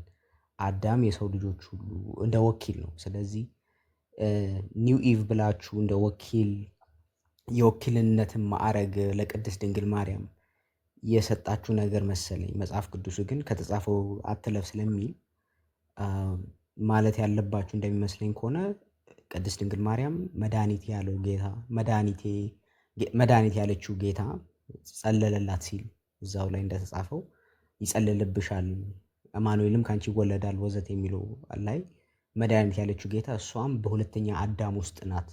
ኦልሬዲ ተወክላለች ብላችሁ ነው መውሰድ ያለባችሁ እንጂ ይሄ ኒው ኢቭ የሚለው ነገር የሚቃረን ይመስለኛል። እንግዲህ ስለዚህ መሳይ እሱ ችግር የለውም። ኒው ኢቭ ችግር የለውም። ምንም የሚያጣላም ትምህርት አይደለም። በመታዘዝ ነው ያመጣችው፣ አምላክን ነው የወለደችው። እሱ ኢሹም አይደለም እኮ በእኛም ቴዎሎጂ ውስጥ አለ። አሁን እኛ ችግራችን ያለው ከራንሰም ከሚለው ቃል ነው። ራንሰም መጽሐፍ ቅዱስ ጋር ዳይሬክትሊ የሚያገናኘው ናት ኦልዌይስ ዳይሬክትሊ ከፉል ፔመንት ኦፍ ሲን ጋር ባይሆንም ግን የሚያገናኘው ግን ከፔመንት ጋር ከፕራይስ መክፈል ጋር የተገናኘ ነው። በሂብሩ በኦልድ ቴስትመንት ላይ ኮፐር ወይም ደግሞ ከቨሪንግ ፕራይስ ኦፍ ሪሊዝ ለማድረግ ይጠቀመዋል። የግሪኩ ደግሞ አዲስ ኪዳን ላይ ደግሞ ሌትሮን ብሎ ያስቀምጠዋል። ፕራይስ ቱ ፍሪ ካፕቲቭ ብሎ የሚያስቀምጠው ቃሉ ራሱ ትርጓሜው እንደዛ ነው። ፕራይስ ፔድ ቱ ሪሊዝ ሰምዋን የሆነን ሰው እንትን ለማድረግ የሚከፈል ዋጋ ነው፣ የሚከፈል ፕራይስ ነው። ለዛ ነው ቅድም ኦልድ ቴስትመንት ላይ ገንዘብ ብሎ ኤክሳዶስ 30 ላይ ሳይመጣ ይሄ ራንሰም ፎር ላይፍ ነው፣ ለላይፍ የሚከፈል ዋጋ ነው። እውነት ነው ኃጢአትን ሙሉ በሙሉ ሪሙቭ አያደርግም፣ ግን ሲምቦል ፕሮቴክሽን ሆኖ ቀርቧል። ሰብስቲቱሽን ፕሪንሲፕል ላይ ቅድም ነገር ያለው ዘፍጥረት 22 ላይ ይስሐቅን ሰብስቲቱት ያደረገው ያ በግ ራንሰም ሆኖ ነበር፣ ወይም ደግሞ ምትክ ሆኖ ነበር፣ ሰብስቲቱት ያድርጓል። ሙሴንም ብትመለከቱት ኤክሳዶስ 32 ላይ ሴም ቲንግ ነው፣ ራሱን ኦፈር አድርጓል። ግን አክቹዋሊ ሀፕን አላደረገም፣ እግዚአብሔር ሪጀክት አድርጎታል። ምክንያቱም ሙሴ ራሱ ኃጢአተኛ ነዋ። ስለዚህ ፉል ሚኒንጉ ይሄ ራንሰም የሚለው ቃል ፉል ሚኒንግ የሚሰጠው ከፕራይስ ጋር ልክ ቃሉን በሙሉ ፊት የሚያደርገው ቅድም እዚህ የተጠቀሰው ፈርስት ጢሞቴዎስ ምዕራፍ 2:6 ላይ ራሱን ለብዙዎች ቤዛ አድርጎ አቀረበ። ቤዛ ማለት ክፍያ ነው፣ ዋጋ ከፍሎ። አንደኛ ጴጥሮስ ምዕራፍ 1 ላይ ስትመለከቱት ሲልቨር አይደለም አለ፣ ጎልድ አይደለም አለ፣ በደም ነው አለ። አየህ ኦልድ ቴስተመንት ላይ ፉሊ ላልሆነ ፓርሻል ለሆነ ነገር ለህይወት ብለህ ገንዘብ ሰተህ ጎልድ ሰተህ ምናምን፣ ይሄ ግን በደም ነው አለ። ስለዚህ ራንሰም ሁል ጊዜ ሪል ፔመንት ነው፣ ከህይወት ጋር የተገናኘ ነው፣ ከእግዚአብሔር ጋር የተገናኘ ነው ቃሉ ራሱ ማለት ነው። የትም ቦታ ብትመለከት አሁን ይሄን ቃል እንዴት አድርገህ ነው ፊርኢን የምታደርገው? በማርያም ህይወት ውስጥ ነው። አይ ቲንክ ባራክ አንድ ቁጥር የጻፈ ነበር እስኪ ሀሳብ ስጥና ከዛ እሺ ቴንክ ዩ ሳሚ።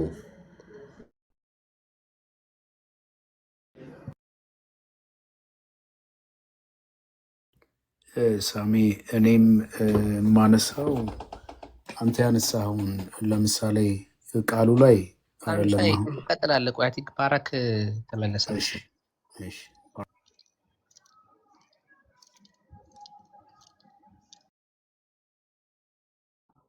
ባራክ ከሌለ ሳሚ ቀጥል። መጣሁ ተመልሻለሁ። ይቅርታ። እሺ እኔ ጥያቄ ምንድን ነው መሰለህ ካሎራዊ አንድ ጊዜ ይቅርታ። ማነው ስሙ ጸሎት ሲናገር ራንሰም ያልንበት ምንድን ነው? ቤዛ ያልንበት ምክንያት ማርያም ስለታዘዘች ነው አለ እና ሌላ ምንም አይደለም። ያው ትርጉሙ የቤዛነት ትርጉም ሌላ ቢሆንም ምትክ ሆኖ ክፍያ ቢሆንም ምንም ቢሆን ግን ልውሰድ የጸሎትን ማርያም ስለታዘዘች ነው ቤዛ ያልነው። ስለዚህ መታዘዝ አንድ ሰው ከታዘዘ ቤዛ ይሆናል የሚል ዲፊኒሽን አለው እና አሁን ለጸሎት የምሰጠው ጥያቄ ለአንተ ዮሴፍን ቤዛ ሊሆን ይችላል። ምክንያቱም ቆይ ልጨርስ ስለታዘዘች ነው አላልክም? ቆይ እሱ ምትክ የሚለውን ትርጓሜን የሚይዘው ነው ያልኩት። ምትክነቷን በኢቭ እና በዳግማዊት ሔዋን አድርገን ነው የምንተረጉመው። ምትክ የሚለውን ነው ለማሳየት እየጠቀስኩ ያለው። እንዴት ነው ምትክ ሆና ምን አደረገች ማርያም? ታዘዘች። መታዘዙ ሳይሆን ቆይ ስማኝ፣ መታዘዙ ሳይሆን ቤዛ ያስባላት ምትክ የሚለው በኢቭ እና በሔዋንና አሁን አዲሲቷ ኢቭ ከመሆኑ አንጻር ምትክ ናት የሚለውን ማሳየት ይችላል። ቤዛ እሱ ስለሆነ ቃሉ እያልኩ ነው። ስለዚህ ዓለም ስለማይታዘዝ ማርያም የዓለምን አለመታዘዝ ወስዳ ታዘዘች ነው ያልክ ያለው ምትክ። አሁን ኢየሱስ ቆይ ስማኝ፣ ያቺኛ ኢቭ ቅድም ስናገር ሰምተኝ ከሆነ የሰይጣንን ቃል ሰምታ አምና ለኛ ሞት እንዲደርሰን ሆኗል። በዚህኛዋ በዳግማይቷ ኢቭ ግን የመላኩን ቃል ሰምታ በመታዘዟ ያ ምትክ ያስብላታል። የኢቭ ሁለተኛይቱ ኢቭ ብለን ምትክ አዲሲቷ ሔዋን ብለን እንድንናገር ቤዛነት እኮ ምትክ ማለት ምን ማለት ነው? ለምሳሌ እንዳሁኑ ተክታ ማለት ነው። እንደሱ አይደለም።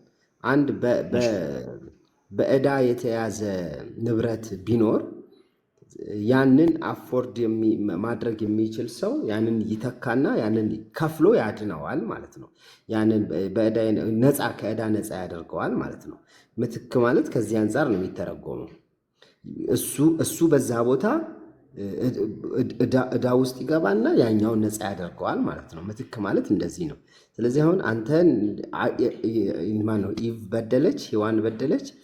ስለዚህ በኢቭ ቦታ ስትቀጣ ማርያም ብትቀጣ ትእዛዟ መቀጣትን የሚያመጣ ቢሆን ኖሮ ኦኬ ራንሰም ሆና ቤዛ ሆናለች ማለት ይቻል ነበር። የእንትናን በደል የሔዋንን በደል ብትሸከም። ግን በዚህ ምትክ በሚለው ጉዳይ ኢየሱስ ነው ታዞ የሰውን በደል የተሸከመ። ታዘዘ። መታዘዙ በደልን ለመሸከም ነው። ከፍሏል። እሱ ከፍሏል። ዝም ብሎ እሺ ማለት ብቻ አይደለም፣ ክፍያ ከፍሏል። አዳም ሊቀጣ የሚገባውን ክፍያ፣ የሰው ዘር ሊቀጣ የሚገባውን ክፍያውን እሱ ንጹሕ ሆኖ ነፃ ሆኖ ለሱ ቤዛ አያስፈልገውም፣ ከፋይ አያስፈልገውም፣ ባለዕዳ አይደለም። ስለዚህ ባለዕዳ ስላልሆነ ባለጠጋ ስለሆነ ከብልጥግናው ከፍሎ አዳነን። የኢየሱስ አይነት ብልጥግና ያለው መክፈል የሚችል ግን የለም፣ ሁሉ ባለዕዳ ነው። ስለዚህ ቤዛ መሆን የሚችል እንትና ማን ነው? ይሄ ሐሳብ ኢቭን መዝሙረ ዳዊትን ምን ብሎ ጽፏል? ወንድሙን የሚያድን የለም ሰውም አያድንም፣ ለነፍሱ ቤዛ ለእግዚአብሔር አይሰጥም ብሏል መዝሙር 49 ላይ። ሰውን ቤዛ ሆኖ ሊያወጣው ሊያድነው አይችልም ዕዳ ስላለበት። ስለዚህ አሁን ይህንን ስንተረጉመው ምትክ የሚለው ከዚህ ጋር ነው መገናኘት ያለበት። አለበለዚያ ግን መታዘዙ ካልከኝ ደግሞ ወደ መታዘዝ መምጣት እችላለሁ። ግን አሁን አንተ ባልከው ዲፊኒሽን ኢየሱስ አዳምን እንደተካው ማርያም ሔዋንን በፍጹም አልተካቻት። ታዛለች፣ እሷስ አልታዘዘችም። ማርያም እንትና ግን ታዛለች ካልክ ልክ እንደዚሁ ግን የታዘዙ ብዙ አሉ ልልህ ፈልጌ ነው። እነ ዮሴፍ ታዘዋል፣ እነ አብርሃም ታዘዋል፣ እነ ኖህ ታዘዋል። ስለዚህ እነዚህን ሁሉ ቤዛ እንላቸዋለን ወይ? መታዘዝ ከሆነ መታዘዙን አይደለም እየሰማኸኝ ከሆነ አንደኛ እነሱ የታዘዙበት እና ድንግል ማርያም የታዘዘችበት ለየቅል ነው። ድንግል ማርያም ብትታዘዝ ትእዛዟ ቃልን ለመሸከም ነው። መለኮታዊ ቃል የሆነን ለመሸከም ከስጋዋ ስጋ ከነፍሷ ነፍስ ነስቶ እንዲካፈል የማድረግ ነው መታዘዟ። የነ አብርሃም የሌሎቹ ቅዱሳን መታዘዝ እሱና መታዘዝ ደግሞ ሌላ ነው። እኛ ያችኛዋ ሔዋን ምትክ መሆኗን እኮ የሚያሳየውን ፓርት እያሳየው ነው። ያችኛዋ ሔዋን ከእባብ ስህተት የሆነን ነገር ሰምታ ለኛ ወደኛ ሞት እንዲመጣ ተደርጓል። የዚህኛዋ ምትክ ምንድን ነው ካልከኝ ልክ እንደ ኢቭ ይችኛዋ ኢቭ ደግሞ ለየት ያለች ናት። ምን የሰማችው የእባብን ቃል ሳይሆን የመላክን ቃል ሰምታ ይኩነኒ የማለትን በማለት አካላዊ ቃል ጽንስ ሆኖ ወይም እኛን በእኛ አደረ የተባለው ቃል እንዲፈጸም አማኑኤል ብለን እንድንጠራው ሆኗል ነው። ስለዚህ ምትክ ናት የሚለውን ለማሳየት ቤዛ የሚለውን ቃል ለእሷ እንጠቀማለን ነው። ይሄ ግልጥ ነው።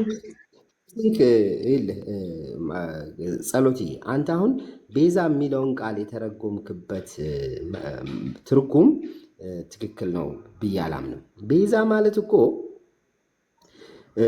ቤዛ የሚሆነው አካል ራሱ በደል የሌለበት መሆን አለበት። በመጀመሪያ እኛም ንጽሕት ናት እንላለና ቆይ ልንገርህ አንድ ጊዜ። ቀጥሎ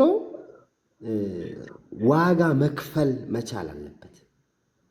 ዋጋ መክፈል ምትክ ስትል ዝም ብሎ አንዱ ያላደረገውን አንዱ ያደርጋል አይደለም። ለእሱ ማስረጃ ለምን አሰጠኝም? ግዴታ ምንድነው ዋጋ መክፈል አለበት ቤዛ ለመባል የሚል ትርጓሜ ከየት አመጣሽ? ትርጓሜ ራሱ እንደዛ እኮ ነው። በሂብሩ እንደዛ እኮ ነው ወንድምነት አይ ግድ አሁን በምትክነት እኮ ሊገባ ይችላል። ዋጋ ለምሳሌ ገንዘብ ቤዛ ሲባል ገንዘቡ ዋጋ ይከፍላል፣ የሆነ በደል ይደርስበታል ማለት አይደለም። ለገንዘብ ቤዛ ተብሎ ሲጠራ እንደዛ ነው ቃሉ ላይ እንደዛ ነው። በዋጋ ኤክሳደስ ላይ መዋጀት ተክቶ ነፃ ማውጣት ማለት ነው። ተክቶ ነፃ ማውጣት የገባውን መጽሐፍ ቅዱስ ላይ ልክ እንደዛ ነው። ገንዘቡ አንዴ ስሙኛ፣ እሺ ገንዘቡ ምንድነው? ራሱን ምንድነው ዋጋ ያስከፈለው? ገንዘብ እንዴት ነው ዋጋ የከፈለው? አስረዱኝ።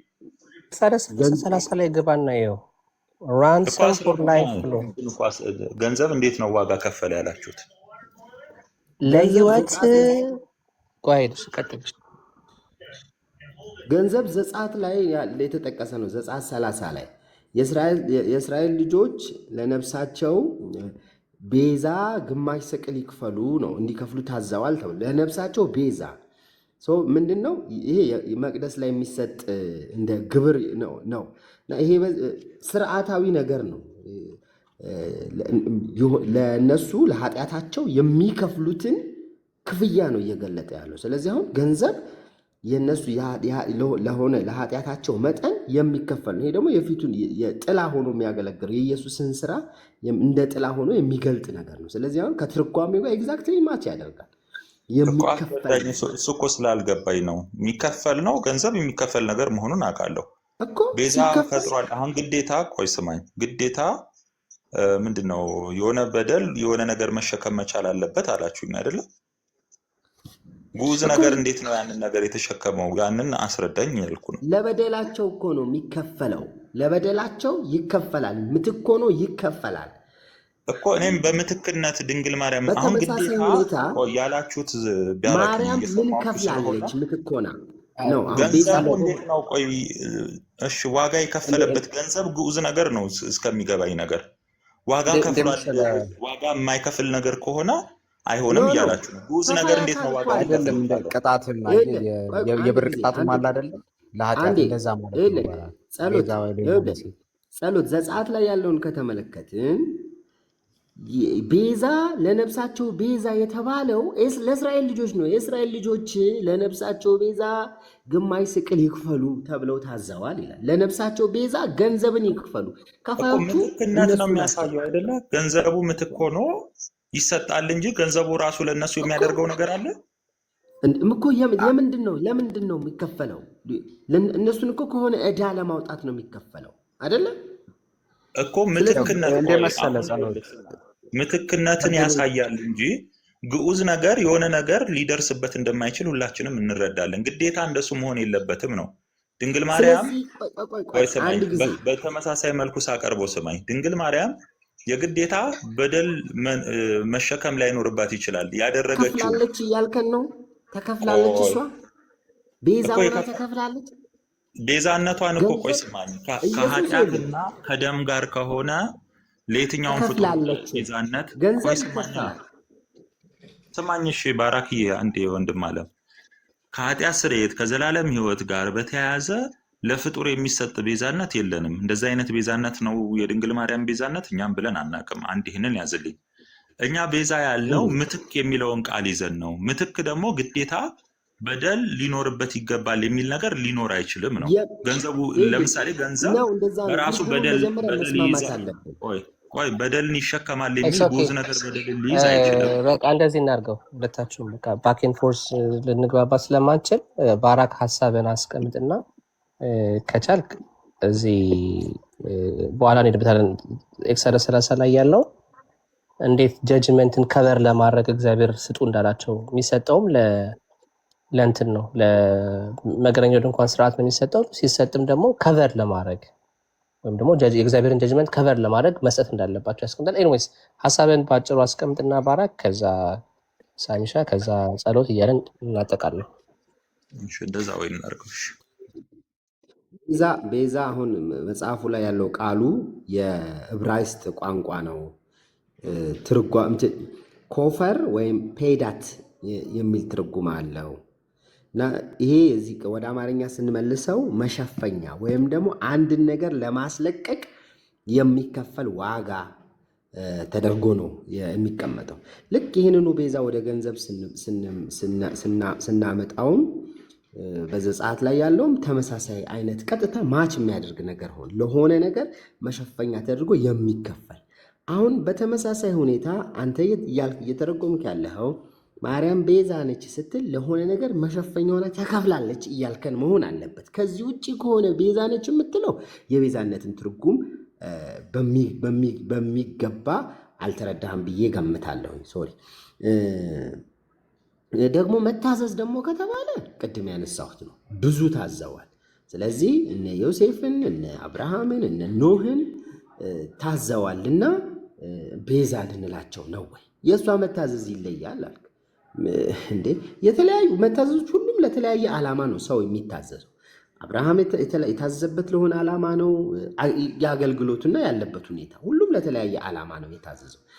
በተመሳሳይ ሁኔታ ማርያምም ለራሷ ዓላማ ታዛለች። መታዘዝ ግን ምንም የተለየ ነገር የለውም። ሁሉም ሰው ኦቤ ያደረገ የተባለውን ነገር አደረገ። የሆነ ሰው መታዘዝ የተለየ መታዘዝ ነው የምንልበት ምንም ምክንያት የለም። ስለዚህ ጸሎት ያስቀመጥከው ሐሳብ ቤዛነት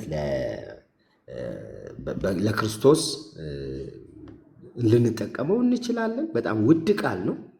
አንዳንድ ጊዜ እንደው አንዳንዴ በጣም የምንወዳቸው ወይ እናታችንን ወይ ደግሞ እንደው የትዳር አጋራችንን የምንጠራበትን ቃል እንኳ እንጠነቀቃለን፣ ማንንም አንጠራበትም።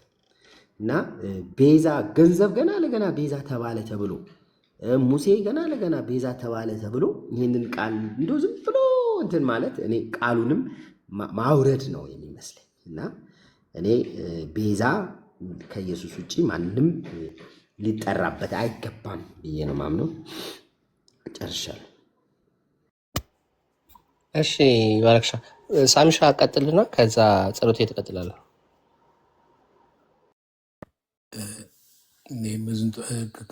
አሁን ባራክ ተናግሮታል። በደህንነት ውስጥ ላይ ኦኬ፣ ስለ ደህንነት እያወራን ነው።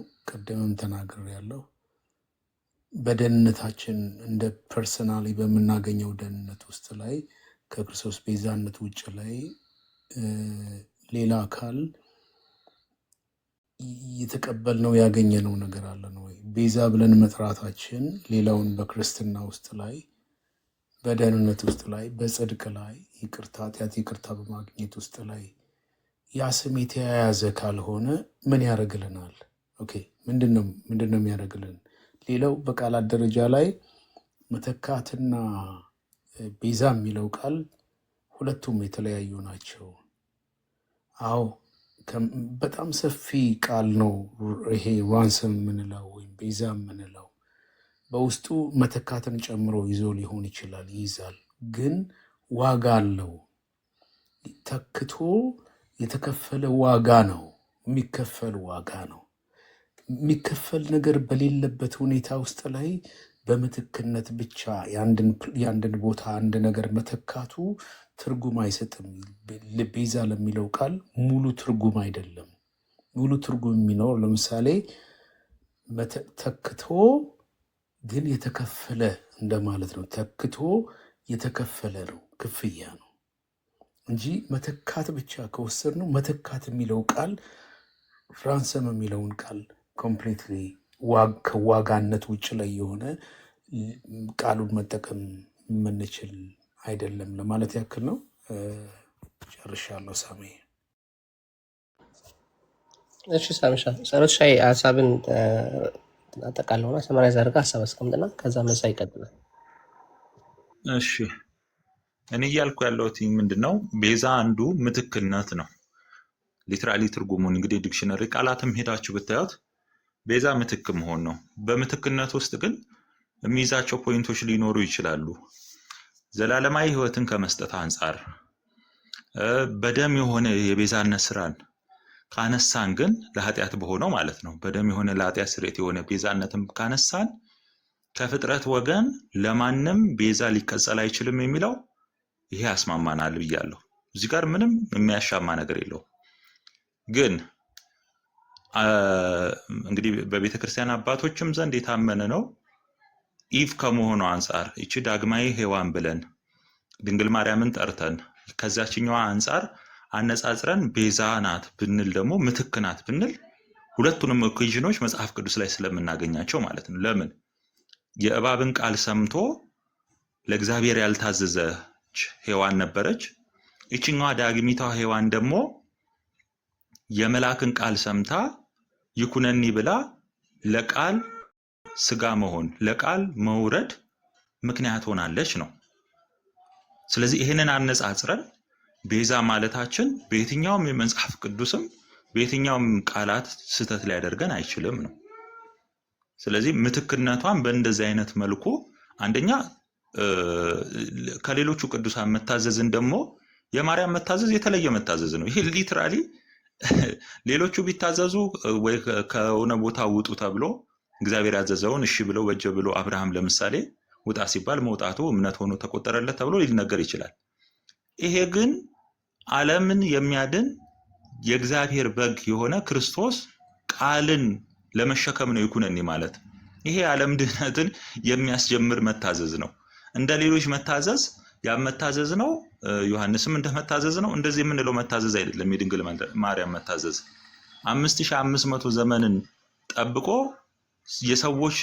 ሰዎችን ለማዳን እግዚአብሔር ዓለም ሳይፈጠር ያሰበውን የማዳን የቤዛዎች ስራ ለማከናወን ይኩነኒ የሚል ቃል የተጠበቀበት መታዘዝ ነው። ይሄ መታዘዝ ከሌሎች መታዘዝ እኩል ሊሆን አይችልም በምንም ተአምር። ሌሎቹ ቢታዘዙ ለጊዜያዊ ይሄ ያው ነገረ ድህነቱም በእነሱ በኩል የመጣ በአብርሃም ዘርነት የመጣ ቢሆንም ያንንም ይዘን ብንናገርለት፣ ይሄ ግን ፍጻሜ የሚያገኝበት ቃል ኪዳኖች የነበሩ በሙላ በብሉይ ኪዳን የነበሩ ለአብርሃም የተገቡ ለዳዊት የማለው መሐላ የዚህ ሁላ ማሳረጊያ የሆነ ክርስቶስ የሚመጣበት እውነተኛው በግ የሚመጣበት መታዘዝን ነው ድንግል ማርያም የታዘዘችው። ስለዚህ ከዚህ አንጻር ድንግል ማርያምን ቤዛ ማለታችን ለዓለም የሚሆነውን ክርስቶስን ይኩነኒ ብላ ተቀብላለች ብለን ከሔዋን ጋር አነጻጽረን ቤዛ ማለታችን ምንም ስህተት የለውም። የክርስቶስን የቤዛነት ስራ ግን ደግሞ እንደማይተካም ደግሞ ሊትራሊ እያስቀመጥን ለይተን ዲስቲንክት አድርገን ለየብቻ የምንናገር መሆናችንን ደግሞ እያሳየን ስለሆነ፣ ስለዚህ ቃሉ ለክርስቶስ ሲነገር ሌላ ነው ወይ? አዎ ሌላ ነው። ለማንም አይነገርም በዛ ኮንሰፕት? አዎ አይነገርም። ይህን እንስማማለሁ። በዚህኛው መልኩ ደግሞ ተርጉመን ባመጣ ነው ደግሞ እኛ በምንረዳበት ሔዋን ከመሆኑ አንጻር ዳግማዊ ሔዋን ከማለታችን አንጻር አቅርበን ደግሞ ድንግል ማርያም ቤዛ ማለታችን ስለለየ ነው ከክርስቶስ የተለየ አድርገን ስላስቀመጥን ስህተት ሊሆን አይችልም። አንቀበለውም ቃሉ ይከብደናል ካላችሁ እሱ የእናንተ እሳቤ ይሆናል። አከብርላችኋለሁ። ስለዚህ በዚህ መልኩ ጨርሳለሁ ማለት ነው። ቃለ ሕይወት ያሰማልን። ጸሎት መሳይ ቀጥልና ሰመራይዛር ከዛ እኔ ማሰረስከ አብሮ ያሰማን። አንተማ አንድ እግርህኛ ጋር ነው ያው ወተት አርጎ ማስገባት ነው ሳሚ።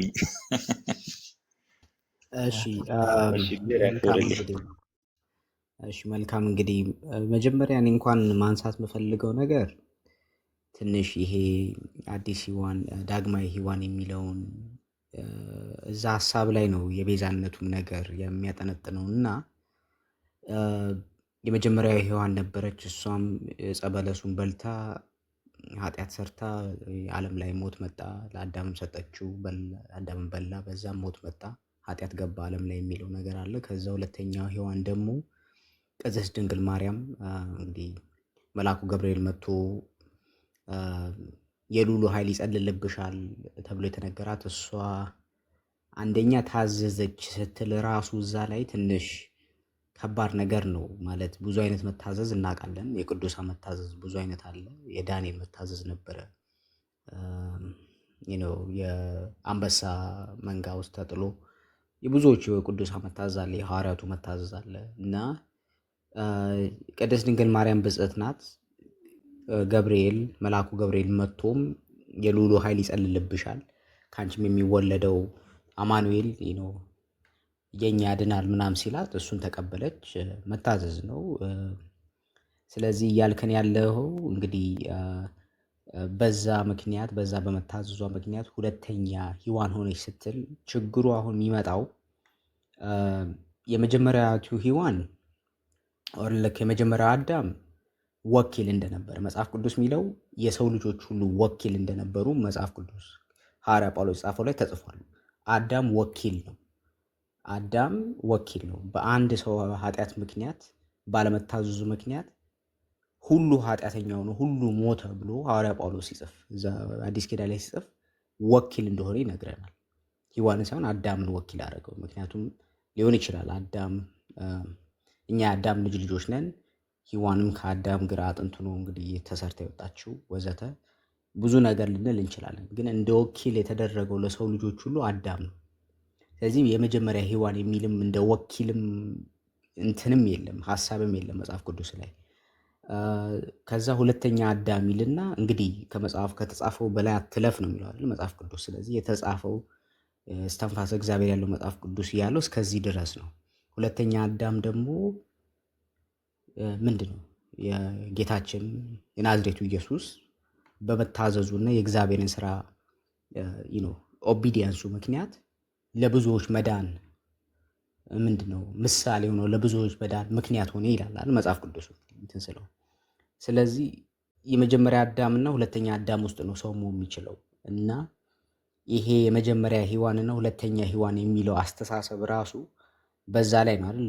ማርያም ሁለተኛ ሔዋን ናት፣ ታዘዘች፣ ስለታዘዘችም ቤዛ ልትሆን ቻለች የሚለው የሚመጣው ሁለተኛ ሔዋን ናት ከሚለው አስተሳሰብ ስለሆነ እሱ መጽሐፍ ቅዱስ ለአዲስ ኪዳን ላይ እስካልተጻፈ ድረስ ማለት ያለብን ማርያምም ማንም ሰው ወይ በመጀመሪያ አዳም ተወክሏል፣ ወይ በሁለተኛው አዳም ተወክሏል፣ ወይ በመጀመሪያ አዳም በመተላለፍ ዕፀ በለሱን በመብላት ኃጢአትና ሞት ወደ ሞት ያመጣው አዳም ወር በኃጢአት ማንነት ውስጥ አለ፣ ወይ በሁለተኛ አዳም ውስጥ አለ፣ ወይ በክርስቶስ ኢየሱስ ተወክለናል፣ በክርስቶስ ኢየሱስ ጽድቅ ጸድቀናል፣ በክርስቶስ ኢየሱስ ውስጥ ነን ብለን ነው ማውራት ያለብን እንጂ አንደኛ ሔዋንና ምንድነው አንደኛ ሔዋንና የእግዚአብሔር ቃል ስላልሆነ ለማለት ነው። ሔዋን ብትሆን ምንም የሚጎረብጠኝ ነገር የለም። ግን መጽሐፍ ቅዱስ የሚለው የመጀመሪያ አዳም ለሰው ልጆች ሁሉ ወኪል ሆነ ነው። ሁለተኛ አዳም ደግሞ ለእኛ ወኪል ሆኗል፣ ለሚያምኑት ሁሉ በክርስቶስ ላሉ ክርስቲያን የሆነዋል አይደል። ሁለተኛው አዳም ደግሞ ወኪል ሆኗል። በአንድ ሰው መታዘዝ ሁሉ ጻድቅ ይሆናል እንደሚለው ሁሉ ስለዚህ በውክልና ደረጃ መጽሐፍ ቅዱስ ላይ ያለው ሐሳብ የመጀመሪያ አዳምና ሁለተኛ አዳም ነው። ስለዚህ በምንም ሁኔታ ሁለተኛ ሔዋን የሚል ሐሳብ አለ። በዛ ምክንያት ማርያምም ስለታዘዘች ቤዛው ትሆናለች ስትል ይሄ ሁለተኛ ሔዋንና የመጀመሪያ ሔዋን የሚለው አስተሳሰብ ራሱ ሜቢ አሬኒየስ የቸርች ፋዘር ጽፈውት ሊሆን ይችላል። ግን እንዴት ከየት ምን ከአዲስ ኪዳን ወር ከብሉይ ኪዳን ምን ተመዞ እንደወጣ አላውቅም። እኔ እንደሚመስለኝ ከሆነ ይሄ የመጀመሪያ አዳምና ሁለተኛ አዳም የሚለው ሐሳብ ተቀርቶ ዱፕሊኬት ተደርጎ ሜቢ ቅድስት ድንግል ማርያምን የበለጠ ክብር ላይ ለማስቀመጥ ተብሎ ከዛ የተቀዳ ነገር ይመስላል ስትለው ራሱ እኔ እንደው መጀመሪያ ስትለው ሔዋን አዳም የመጀመሪያ አዳምና ሁለተኛ አዳም የምትለኝ መስሎኝ ነበር። ከዛ ስሰማው ይሄማ ከዛ እንግዲህ በአንድ አባት የተቀዳ ነው ብዬ እንዳምን አድርጎኛል። እሱን እንግዲህ ለባለ ታሪኮች እንተዋለን። ግን እሱን ሀሳብ ቴንኪው። እሺ እኔ አጭር ነገር ላስቀምጥ። ያው መሳይ ጣት እቺ ቃል አልተመቸችም ኒው ኢቭ የምትለዋ ያው ግን እሱ ብዙ ያጣላን ማለት በመታዘዝ ነው። ያኛው አዳም አሮጌው አዳም ባለመታዘዝ ከዛ ደግሞ ኢየሱስ በመታዘዝ ብሎ ያስቀምጧል። የመታዘዝን ጉዳይ ኦቢዲየንስን ጉዳይ ለማንሳት ተጠቅሞበታል አባቶች። ብዙ እንትን አይደለም እሱ። ግን ራንሰም የሚለው ቃል ሊትራል ቋንቋው እንግዲህ ታች ያላችሁ ሰዎችም እየጻፋችሁ ያላችሁ ሰዎች ነበራችሁ። የመዝገበ ቃላቱ ምናምን ነገር እንደዚህ ብሎ ነው የሚፈታው። የትኛውንም መዝገበ ቃላት ፍቱ። ራንሰም እኩል ይሆናል ሪፕሌስመንት ነው። እስናት ፓርሻል ሳይሆን ፉል የሆነ ሪፕሌስመንት ነው። ራንሰም ሶስት ነገሮችን ያስቀምጣል። ሰብስቲቱሽን ያስቀምጣል፣ ወይም ደግሞ ሪፕሌስመንትን፣ ፔመንት ኦፍ ፕራይስን ያስቀምጥና ከዛ ሪሊዝ ፍሮም ቦንዴጅ ወር ደግሞ ጀጅመንት ያስቀምጣል። ሰው ሪፕሌስመንት ኢዝ ዋን ፓርት ነው። በት ራንሰም ማለት ሁል ጊዜ ሪሜምበር ሪፕሌስመንት አንድ ፓርት ነው። ራንሰም ሲሆን ግን ቤዛ ሲሆን ግን ምትክና ቤዛ ዲፍረንሳቸው ቤዛ ምትክ ሲደመር ፔመንት ነው፣ ክፍያ አለበት። ያለ ክፍያ ምትክ ቤዛ ነው ያሰኝ። ቤዛ ማለት አንድን ሰው ተክቶ ለዛ ነገር ዋጋ መክፈል ነው። ሁል ጊዜ ቤዛ ውስጥ ክፍያ አለ፣ ፕራይስ አለ፣ ዋጋ አለ። ምትክ ካለ ሪፕሌስመንት ነው። ለምሳሌ ቤዛ ቅድም እንደተባለው ኒው ኢቭ ብለን ስንል ያ ሔዋንን ምትክ አድርጓታል። ኦልድ አዳምን ኢየሱስ ክርስቶስ ተክቶታል፣ ኒው አዳም ሆኖ ተክቶታል።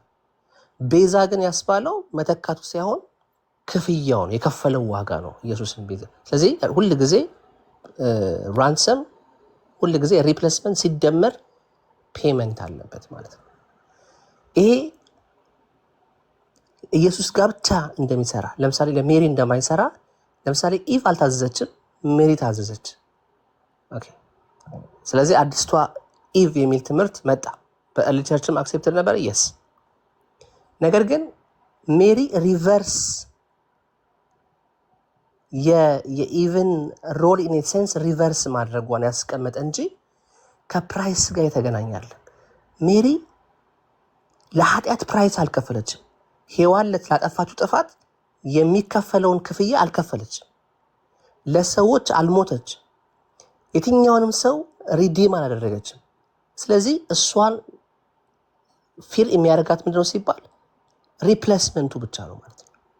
ምትክ መሆኗ ብቻ ነው። እንደተባለው መታዘዟ፣ አምላክን ማመኗ፣ ትረስት ማድረጓ እና ከዛ ክርስቶስ ኢየሱስን በሆዷ በማህፀኗ መሸከሟ ሪፕሌስመንት ያደርጋታል። ነገር ግን ኔቨር ፔመንትን ግን ልታደርግ አትችልም፣ አልከፈለችም። ስለዚህ ቤዛነት ሁል ጊዜ የትኛውም ዲክሽነሪ ትርጉም ላይ ሪፕሌስመንት ሲደመር ፔመንት ብሎ ያስቀምጣል ማለት ነው። ሪፕሌስመንት ፔመንት ሲባል ደግሞ ፉል ፔመንት ነው። ኦኬ ሶ ይህ ትምህርት ግን መጣ፣ ከየት መጣ፣ እንዴት መጣ ብላን ካያችሁት በኤርሊ ቸርች ፋደርስ ከ1ኛው እስከ 4ኛው ክፍለ ዘመን ድረስ ኢንፋክት ከ2ኛው ክፍለ ዘመን በኋላ የክርስቲያን የኦቢዲየንስ እና ቅድም እንዳልኳችሁ ኒው ኢቭ የሚለው ትምህርት ለሜሪ ይሰጥ ነበረ። ለክርስቶስ ኢየሱስ ደግሞ ሪዲመር እና ራንሰም የሚል ታይትል ይሰጠው ነበር። ምክንያቱም ስለሆነ ማለት ነው። ኢየሱስ ሪዲመርም ነው፣ ኢየሱስ ደግሞ ራንሰምም ነው ማለት ነው። ኦኬ ለምሳሌ ቅድም እንዳነሳኋቸው እነ ኢራኒየስ ኦፍ ሊዮን ናቸው ለመጀመሪያ ጊዜ ሜሪ አስ ኒው ኢቭ ብሎ ያስቀመጡት። ከዛ በኋላ ግን እና አጥናቲያስ ስፔሻሊ አሌክሳንድሪያ አጥናቲያስ ሲያነሳው ክርስቶስ ኢየሱስ ብቻውን ሪዲመር ነው የሚል ትምህርት ያስቀምጣል ማለት ነው። ሶ ዴር ኢዝ ኖ ፋደርስ ኖ ቸርች ፋደርስ ሜሪን ራንሰም ብሎ ያስቀመጠ አባት ተፈልጋቸው ተገኙ ማለት ነው። ራንሰም ላንጉጁ ራሱ ሪዘርቭ የሆነው ለክርስቶስ ኢየሱስ ብቻ ነው። ለምን ሲባል ቅድም ያልኳችሁ ሪፕሌስመንት ሲደመር ፕራይስ ስላለበት ማለት ነው። ኢየሱስ ብቻ ነው የኃጢአትን ደሞዝ የሰዎችን የኃጢአት ደሞዝ ሊከፍል መስቀል ላይ የተንጠለጠለው ኢየሱስ ብቻ። ኢየሱስ እኛን በዋጋ ስለገዛን ማለት ነው። ሶ ከካውንስል ኦፍ ኤፌሶን በኋላ ከኤፌሶን ጉባኤ በኋላ አንዳንድ በጣም ስትሮንግ የሆኑ ቃላቶች ተጠቅመው ነበር። ለምሳሌ ለሜሪ ቴዎቶኮስ የሚል ወይም ደግሞ ጋድ ቤሪየር የሚል ቃል ተሰጥቶ ነበር። ዲቮሽኖች ነበሩ። ሜሪን በጣም የሜሪን ኦነር ኢንክሪዝ የሚያደርጉ የሚያልቁ ዲቮሽኖች ነበሩ። አንዳንድ ጸሎቶች ላይክ እንደ ፖኤቲክ እና ሲምቦሊክ የሆኑ ጸሎቶች መምጣት ጀምሮ ነበር ከካውንስል ኦፍ በ5ኛው ክፍለ ዘመን ማለት ነው። የካውንስል ኦፍ ኤፌሶን ማለት 5ኛው ክፍለ ዘመን ላይ የነበረ ነው። ሜዲቫል ታሪክ ላይ ስትመጡ ይሄ ሊቱርጂካል የሆኑ ትራዲሽን በመጣበት ጊዜ ላይ ኢስተርን ቸርቾች ኢንክሉዲንግ ኢትዮጵያ ኦርቶዶክስ ቸርች ቤተክርስቲያን ተጨምሮ በአንዳንድ ሄሞች ውስጥ ይህንን ኤክስፕረስ ለማድረግ ህይወት ሰጪ ለምሳሌ ላይፍ ጊቨር፣ በሳልቬሽን ውስጥ ሰፖርተር ሄልፐር ፎር ሳልቬሽን ብለው ያስቀምጡ ነበረ። ሰምታይምስ ደግሞ አሁን እንደተባለው አሁን የገባን እንግዲህ ይሄ ቃል መቼ እንደገባ እነሱ ኤግዛክትሊ ባላውቀውም ግን ሪፕሌስመንት ወይም ደግሞ ይሄ ሶሪ ራንሰም የሚል ቃላቶችን ይገባሉና ብዙ ጊዜ ፖኤቲክ ላንጉጅ ነበር፣ ፖኤቲክ የሆነ ቴዎሎጂ ነበረ እንጂ ስትሪክት ዶክትሪን አልነበረም። ኦኬ ሶ ኢንፌሳይዝ የሚያደርገው ቅድም እንደተባለው ክርስቶስ ኢየሱስን ማምጣቷ ወደዚህ ምድር ማምጣቷ ምናምን እንጂ ከክርስቶስ ኢየሱስ ሪዴምሽን ስራ ጋር የሚገናኝ አይደለም ተብሎ ከፖኤቲክ ቴዎሎጂ ጋር ተቀምጦ እናውቀው ነበር። አሁን ግን በጣም ሌትሊ ግን በጣም ኢንፌሳይዝ የተደረገ እንደውም ሰዎች ሲቃወሙ ለምን ተቃወሙ ተብሎ በብዙ ዱላ የሚደረግበት እየሆነ መጥቷልና እናውቃለን። ኢትዮጵያ ኦርቶዶክስ ቤተክርስቲያን ኤንሸንት የሆነ ሊትራጂ ያላት ስትሮንግ የሆነ ሲምቦሊክ ላንጉጅ ትጠቀማለች። ይሄ ግን ሌተር በጣም ሌትሊ የመጣ የፕሬየር እና የሂም ትራዲሽን እንደሆነ እናውቅ ነበረ። ግን አሁን ኦልሞስት ዶክትሪን እስኪመስል ድረስ የምንድን ነው የሚባለው ይሄ የራንሰም ለሜሪ መስጠትን በጣም እንትን ያለ ነው እና ግን ይህን ትምህርት አባቶች ጋር ፈልጋቸው፣ ሐዋርያቶቹ ጋር ፈልጋቸው አልተገኙም። የኤርሊ ቸርች አባቶች ጋር ፈልጋቸው አልተገኙም። እና ሌተር አፕ ያደረገ ዲቮሽናል ላንጉጅ ነው። አሁን ለምሳሌ እንደነ ጸሎት ወይም ደግሞ እንደ ዲያቆን ለቤተክርስቲያን ቅርብ የሆኑ ሰዎች፣ ለትምህርቱ በጣም ቅርብ የሆኑ ሰዎች ይሄ ቃል ብዙ ዲስኮምፈርት ሊያሰጣቸው ይችላል። ማለት ቃሉ ሲመጣ የቱ ጋር ነው ፊት የሚያደርገው ምናምን ብለው ሊያስተውሉ ይችላሉ። እንደው ብለን እናስብ። ግን አብዛኛው ምዕመን ግን ጋር ያለው ግን ይሄ ቃል እንደዚህ አይነት በጣም ስትሮንግ የሆኑ ቃላቶች ለክርስቶስ ኢየሱስ ብቻ ሪዘርቭ የተደረጉ ቃላቶች ለሰዎች ሲሰጡ፣ ለመላእክት ሲሰጡ፣ ለቅዱሳን እንደዚህ ነገር ሲሰጥ ሰዎችን ወደ ሌላ አምልኮ እንደሚወስድ እርግጥ ነው። በጣም እርግጥ ነው። በጣም ምክንያቱም ይሄ ራንሰም ላቅ ያለ ቴዎሎጂካሊ በጣም ላቅ ያለ ቋንቋ ነው። ሪደምሽን አቶንመንት በጣም ላቅ ያለ ቋንቋ ነው። ከፕራይስ ጋር የተገናኘ እግዚአብሔርን ሳቲስፋይ ከማድረግ ጋር የተገናኘ እግዚአብሔር ሰማይ ሰውን ራይት አድርጎ የተቀበለበት ኃጢአተኛውን ጻድቅ ብሎ የተቀበለበት በደም የተከፈለ ዋጋ ስለሆነ ማለት ነው። እነዚህ አይነት ቃላቶች ለሰዎች መስጠት እኔ ፈጽሞ ተገቢ ነው ብዬ አላምንም። መጽሐፍ ቅዱስ እንደዛ ይደግፋል ብዬ አላምንም። አባቶችም እንደዚሁ ብለው ያስተማሩን ብዬ አምናለሁ። እና ይሄን ለማለት ነው። ምናልባት ሲምሪ ገብተሻል። ፌዚ የኔ ክሌም አይደለም። ምናልባት ካመጣህልኝ እንዳልከው የአባቶች ትምህርትን ብታመጣ፣ የሐዋርያቶችን ትምህርት ብታመጣ፣ ክሪድ ብታመጣ፣ እሺ ሲምሪ ሀሳብ ካላት ትስጥና ከዛ ትጠይቃለች። እሺ ዶክተርም ገብታለች። እሺ በጣም ጸሎት ጥያቄውን አምጣ ንገረንና ከዛ ሲምሪ ትቀጥላለች። ጥያቄው ምንድን ነበር? እሺ ጥያቄው ምንድነው? አሁን አንተ ግዴታ ክፍያ መኖር አለበት ላልከው እሷን ብቻ ማስረጃ አሳየኝ። ቤዛ ለመባል ግዴታ ክፍያ መኖር አለበት የሚለውን ሀሳብ ስላልገዛሁት ነው እና እሱን ብታሳየኝ ብዬ ነው። ሳምሪዬ ይቅርታ ዶክተር፣ እንኳን ደህና መጣሽ፣ እንኳን አደረሰሽ ብያለሁ።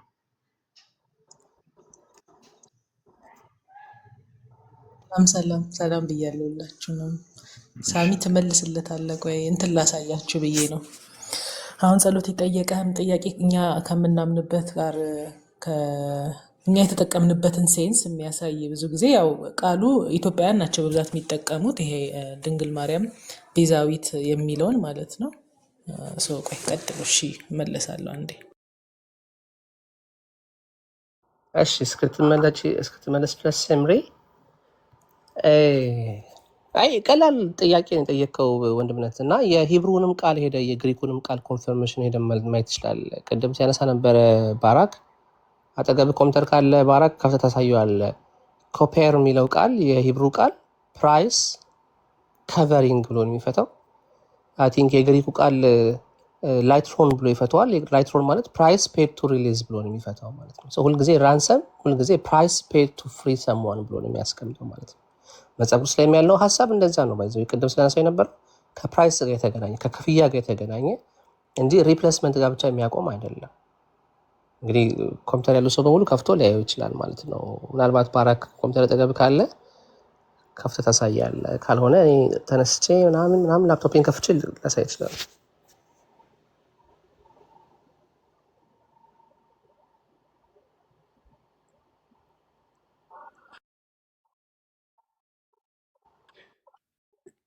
ዳጊ ሀሳብ አለ?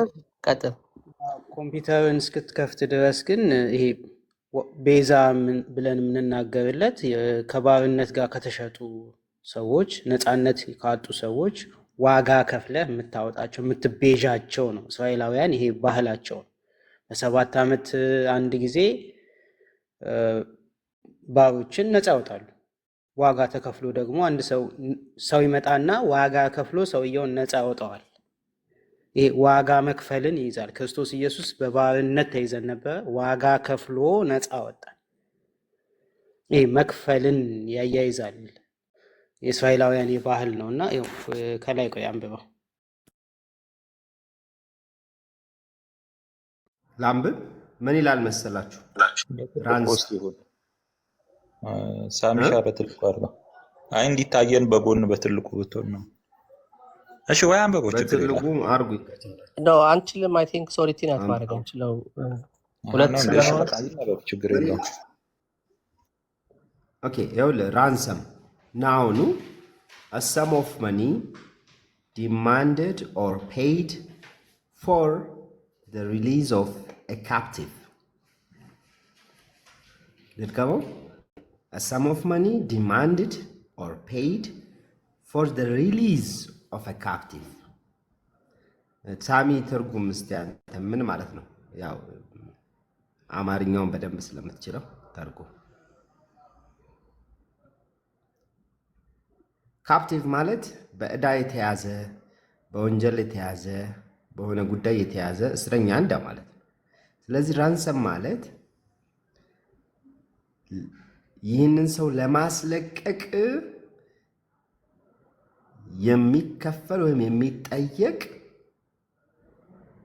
ገንዘብ ነው የሚለው። ሰምታችሁኛል ወይስ ብዬ ነው? አይደለም ባራክዬ፣ ቆይ የእኔ ጥያቄ እኮ አሁን ግዴታ አድርጋችሁ እያስገባችሁት ስለሆነ ራንሰምን ይሄ ነገር ከሌለው እንደዚህ መባል አይችልም የሚል ኮንሰፕት እያመጣችሁ ስለሆነ ወይም ፔመንት ከሌለው ምትክ በሚለው አሁን እኛ ምትክ ነው እያልን ነው። ምትክ ደግሞ ግዴታ ክፍያም ላይኖረው ይችላል። ያንን ግን ግዴታ ነው ያላችሁበት ማስረጃ ምንድን ነው? ከዚህ ውጭ አንጠቀምም መግባት የለበትም የሚል አርጊመንት ስላለ ምትክ የሚል ኬት ነው የመጣው? ይኸው አማርኛው ትርጉም ቤዛ ነው የሚለው። ይኸው አማርኛው ቤዛ ነው።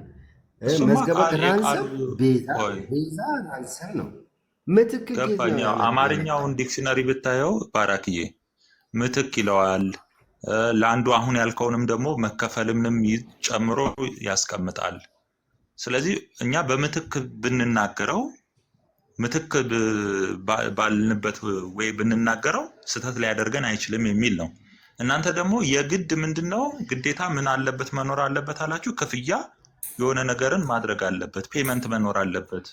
ለሱ ላላችሁት ግዴታ ፔመንት መኖር አለበት ብላችሁ አርጊው እያደረጋችሁ ስለሆነ ለሱ ግድ መሆኑን የሚያሳይ ምን ማስረጃ አላችሁ ነው የኔ ጥያቄ እንጂ ከፔመንት አኳያ አይነገርም አይተረጎምም እኮ አይደለም ሐሳቡ ማለት ነው።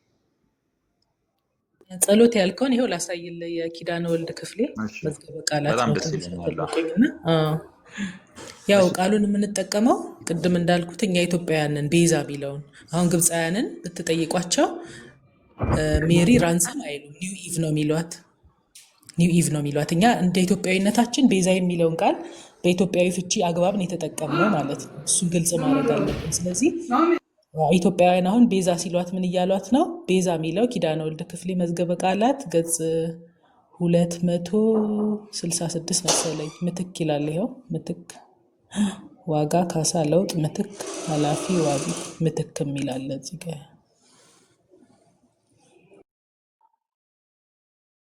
እኮ በምትክ ነው እኛ የምንናገርላት ካልን እንግዲህ አሁን እኮ እኔ ግዴታ ፔመንት መኖር አለበት የሚለው ሐሳብ ነው ያልገዛኝና እሱን ደግሞ ወይ በእንግሊዘኛው ግዴታ ነው የሚል ካለ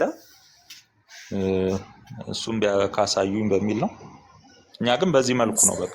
አሁን ኮፕቲኮችም ሌሎቹም በእንግሊዝኛ ራንሰም ሲሉ አይሰማም። ራንሰም አይሉም። ኒው ኢቭ ነው የሚሏት ድንግል ማርያምን ኒው ኢቭ ነው የሚሏት። እኛ ግን አሁን ለምሳሌ የግዕዝ መጽሐፍ ቅዱስ ሲነበብ ሰምተህ ታውቃለህ? ጸሎትዬ ወይ ካየኸው የዘጸአት 21ን በአይን ፋንታ አይን የሚለውን አይን ቤዛ አይን ብለው ነው የሚያነቡት። በአይን ምትክ አይን። አየህ ግዕዙ ሰምተህ የምታውቅ ከሆነ ማለት ነው። አይን ቤዛ አይን እየተባለ የሚነበበው ቤዛ የሚለውን ምትክ ነው በዋነኛነት ግዕዙ ይጠቀመዋል። ድንግል ማርያም የሔዋን ምትክ የሚለውን ቤዛ በሚለው የተካው በኢትዮጵያዊ የቋንቋ ዘዬ ነው ለሚለውን ለማሳየት ነው የገባሁት እንጂ ዋጋ ከመክፈል ጋር ተያይዞ በፍጹም አንጠቀመውም ለድንግል ማርያም ዋጋ ከመክፈል አንጻር ማለት ነው። ምክንያቱም ቤዛ የሚለው ቃል ዋጋ መክፈል የሚለውንም ያሳያል። ቅድም ያሳየሁት ቤዛ የሚለው ዋጋ መክፈል፣ ካሳ መክፈል እንዲሁም ምትክ። ስለዚህ እኛ ስንጠቀመው ምትክ በሚለው ሴንስ ብቻ ነው። ያን ይዛችሁ ግን ራንሰም አድርጋችሁት ድንግል ማርያም ራንሰም የሚለውን ነገር አሁን ግብፃውያንን ብትጠይቋቸው ራንሰም ናት አይሏችሁ። ለምን ቃሉ ቤዛ የሚለው በኢትዮጵያ አግባብ ስለተጠቀምነው ነው እንጂ ኒው ኢቭ የሚለውን ሀሳብ ነው። በነገራችን ላይ ይሄ ድንግል ማርያም ቤዛዊት የሚለው ለማክበር የምንጠቀምበት ነው እንጂ አስተምህሮ አይደለም። ቤዛዊት የሚለው ነገር አስተምህሮ የሆነው ምንድን ነው? ኦቢዲየንሷ ወይም ዳግማዊት ሔዋን የሚለው በእኛ ነገረ ድነት የእሱ አስተዋጽኦ ምንድን ነው የሚለው መታዘዟ። ኦኬ እሷ በመታዘዟ መሆኑን ለማመልከት ነው እንጂ ቤዛ የሚለው ቃል ራሱ ቴዎሎጂ አይደለም። ጀስት ለማክበር የተጠቀምንበት ቃል ነው። ሎካል ሴንስ ያለው ቃልም ነው ደግሞ አጠቃቀሙ ማለት ነው እንጂ ብሮድዌይ አይተነው እንደ ቴዎሎጂ አይተነው ቤዛ የሚለውን ይዘን በሌላ ሴንስ ተርጉመን ደግሞ ማስረጃ መፈለግም የለብንም ለማለት ነው። ቀጥሉ። ይቅርታ። እሺ ስምሪ፣ እኔም አዩስቱ እንደዛ ነበር የምናውቀው ማለት ዶግማቲክ የሆነ ወይም ዶክትሪናል ትምህርት እንዳልነበረ እናውቅ ነበር። ግን አሁን ግን በጣም አግሬሲቭ ነው ይሄ ቃል። ቤዛ ለዓለም የሚለው ቃል በጣም አግሬሲቭ ነው። ከቤተክርስቲያን አባቶችም ይሄ ቃል ግድ የላችሁም ይቅር የሚል ነገር ጥያቄ ሲመጣ ምን ያህል በጣም ሰው አግሬሲቭ እንደነበረ የሚታወቅ ነገር የቅርብ ጊዜ ትዝታ ስለሆነ ማለት ነው። ቋንቋው የእኛ ካልሆነ ትርጓሜው ላይ ወደ እኛ ስናመጣ ማንም ይተርጉሙ ማንም በጣም ጥንቃቄ መደረግ አለበት አይደለ? ለምሳሌ አቶንመንት የሚል ቃል በአማርኛ ተርጉመን ሌላ ፍች ልንሰጠው አንችልም። እንዳልሽው አሁን ራንሰም የሚለው ቃል ሪዘርቭድ የሆነው ለምሳሌ ሌክሲካሉን ሄደሽ ብትመለከች ሌክሲካል ላይ የሂብሩንም ቃል የግሪኩንም ቃል ትርጓሜ ሲያስቀምጠው ከሪደምፕቲቭ ፕራይስ ጋር ያስቀምጠዋል፣ ከአቶንመንት ጋር ያስቀምጠዋል። የግሪኩንም ስትመለከች ከዚህ ከመክፈል ጋር ከፕራይስ ጋር ያስቀምጠዋል። እና ሁል ጊዜ ሊትራሊ ራንሰም መኒ ወይም ፕራይስ ቱ ፍሪ ስሌቭ ብሎ ነው የሚያስቀምጠው። የእኛ አማርኛ ቋንቋ ስለሆነ የእኛ ቃላት ፍቺ ስለሆነ እኛ ኦን ስለምናደርገው ተብሎ እንደ ኮንፊውዥን የሚፈጥሩ ነገሮችን ማጽዳት ቢቻል። ምክንያቱም ይሄ ቃል እንዳልኩሽ በጣም ቴዎሎጂካል ቋንቋ ነው። ኦኬ ከሆነ ነገር ጋር የሚታሰር ቋንቋ ነው። ዝም ብሎ ይሄ ራንደም ቃል አይደለም። እና ሰዎች ሲያነሱም ደግሞ ይሄንን ቃል ቢብሊክሊ ነው የሚፈቱት። ለምሳሌ ማርያም ቤዛዊት ናት ብሎ ቤዛ ለዓለም ብሎ ሲያስቀምጡ እንዴ ምን ማለታችሁ ነው ሲባል አይ ሙሴም እኮ ተብሎ ሙሴ ጋር ይደረጋል። የሙሴም ከዚህ ከፕራይስ ጋር የተገናኘ ነው። ገንዘብ ጋር ይሄዳሉ። ገንዘቡም ከፕራይስ ጋር የተገናኘ ነው። ከህይወት ጋር የተገናኘ ነው። ከጀጅመንትን ፍሪ ከማድረግ ጋር የተገናኘ ነው። ሪፕሌስ ከማድረግ ጋር ብቻ ሳይሆን ለዛ ነገር ዋጋ ከመክፈል ጋር የተገናኘ ነው። እነዛ ነገሮች ሲምቦል ናቸው፣ ሲምቦል ምልክቶች ናቸው። አዲስ ኪዳን ላይ ግን ያ ነገር አካል ለብሷል። አካል በለበሰበት ዘመን ግን ሊቆጠርለት የማይችሉ ከተቆጠረም ደግሞ ለክርስቶስ ኢየሱስ ብቻ ፌር ሊያደርግ የሚችለውን ቃል አንስተን አይ አንድም እንዲህ አንድም እንዳርገ ልንጠቀመው እንችላለን ብሎ ሰዎች ኮንፊውዝድ እንዳይሆኑ መጠንቀቅ እንደ ቤተክርስቲያን አይ ቲንክ ሪስፖንሲቢሊቲ ያለ ብዬ አስባለሁ። ጋይስ ኤኒዌይስ ሳሚ አንድ መዝገበ ቃላት እኔ ስምሪያን ስታርለች አንድ መዝገበ ቃላት ቃሉን ምትክ ብሎ ግን ምን ማለት እንደሆነ እዛ መረዳት ይቻላል። የግሪኩንና የሂብሪውን ቃል በመውሰድ ግሪኩንና ሂብሪውን ማንበብ አያስፈልገኝም። እያንዳንዱን እነሱን ተጠቅሞ ምን ይላል? ሽፋን ይላል፣ መከላከያ፣ መሸፈኛ፣ ስቃይን ወይም አደጋን ተቀባይ የሆነ ሽፋን ወይም ክዳን፣ ለውጥ ወይም ምትክ፣ የመቤዠት የመዋጀት ዋጋ፣ ማስፈቻ፣ ነፃ ማድረጊያ ይላል።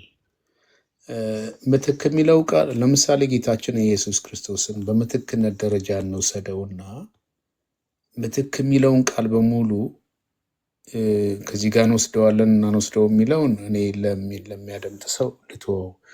ኢየሱስ እኔን ተክቶ እኔ ልቀበለው ያለውን ተክቶ ቆመ ማለት ተካኝ ምትክ ሆነ ማለት ነው። ኦኬ ይሄ ቤዛ ያስብለዋል። ምትክ ሆኗልና ስለማን? ስለ እኔ ምትክ ሆኖ እኔን ተክቶ እኔ ጋር ሊደርስ ያለውን ነገር። ስለዚህ ያ ዋጋ በውስጥ አለ። እኔን መሸፈን ነው፣ እኔን ማዳን ነው፣ እኔን ምትክ ሆኖ መቆም ነው። በእኔ ሊደርስ ያለውን ነገር እንዳይደርስ ማድረግ ነው እንጂ አንድን ነገር ከአንድ ነገር በተቃራኒው ለምሳሌ ሔዋን ያደረገችው ሔዋን ያደረገችው ባይደጎ ያ ኃጢአት ወይም አዳም ያደረገው ያ ኃጢአት የተከፈለው በምትክነት ደረጃ ላይ ሆኖ የቆመው ያን ያመጣውን ችግር ሆኖ የቆመው ጌታ ኢየሱስ ነው እና ምትክነት የሚለው ከዚህ ያለፈ ትርጉም ልንሰጠው አንችልም። እንግዲህ እንደተባለው ከደህንነት አንጻር ምንድን ነው የሚጠቅመን የሚለውን እንዳንድ ነገር በእንትን ማለት ከደህንነት አንጻር የሚጠቅመው ነገር ምንድን ነው? አዎ ጌታችን ኢየሱስ ክርስቶስ ያንን የኔን ቦታ ወስዶታል። የኔን ቦታ ምትክ ሆኗል። ከቨሪንግ የሆነ ፔይመንት ነው እና ከዚህ አንጻር ከተመለከት ነው ምትክን ብቻ ቃሏን በመውሰድ እንዳይሆን የሚል ሀሳብ ለመናገር ብዬ ነው። ቴንኪዩ። እሺ ያው ቅድም እንዳብራራሁት ምትክ ቤዛ የሚለው ቃል ባይዞ ቃል ነው። የመጽሐፍ ቅዱስ ላይ ብቻ ያለ ነገርም አይደለም። ሰዎች ሲጠቀሙበት የነበረ ቃል ነው እንደ ማንኛውም ቃል። መጽሐፍ ቅዱስ ላይ ደግሞ ለተለያዩ አውዶች ደግሞ ውሏል። ቅድም ዲክሽነሪው ላይ እንዳሳየሁት ምትክ፣ ካሳ ብሎ ራሱ እኮ አያቆምም። ምን ይላል? ጫማ ይላል። ኦኬ ጫማ ቤዛ ነው። ቤዛ የሚለው ቃል ጫማ ለሚለውም ይፈታል። ስለዚህ ቃሉ መግባቢያ ነው እንጂ መጽሐፍ ቅዱስ ላይ ብቻ ለሆነ ዓላማ የዋለ ነገር አይደለም። ኦልሬዲ ኦኬ የሆነ ቃል እንደምንጠቀመው ቤዛ የሚለውን እንደ ማንኛውም ቃል ነው። ነገር ግን በክርስቶስ ከተሰራው ስራ አንጻር ቃሉ ለዛ ስለዋለ በጣም ከፍተኛ ክብደት ያለው ቃል ነው አሁን አይደል በአዲስ ኪዳን። ከዛ አንጻር ለጥንቃቄ ባትጠቀሙበት ምናምን የሚል አስተያየት ከሆነ እንደዚህ አይነት አስተያየቶች ለምሳሌ ከመምህራን ከምዕመናን ለቤተክርስቲያን ቢቀርቡ ቤተክርስቲያን ለምሳሌ ይሄ ነገር ቃሉን መጠቀም ያሳስተናል፣ ስለዚህ በቃ ምዕመንን ሊያሳስት ይችላል፣ ስለዚህ ኒው ኢቭ ወይም ዳግሚት ሔዋን የሚለውን ብቻ እንጠቀም ልትል ትችላለች እኮ ዶግማ ስላልሆነ ቃሉን ልትተው ትችላለች።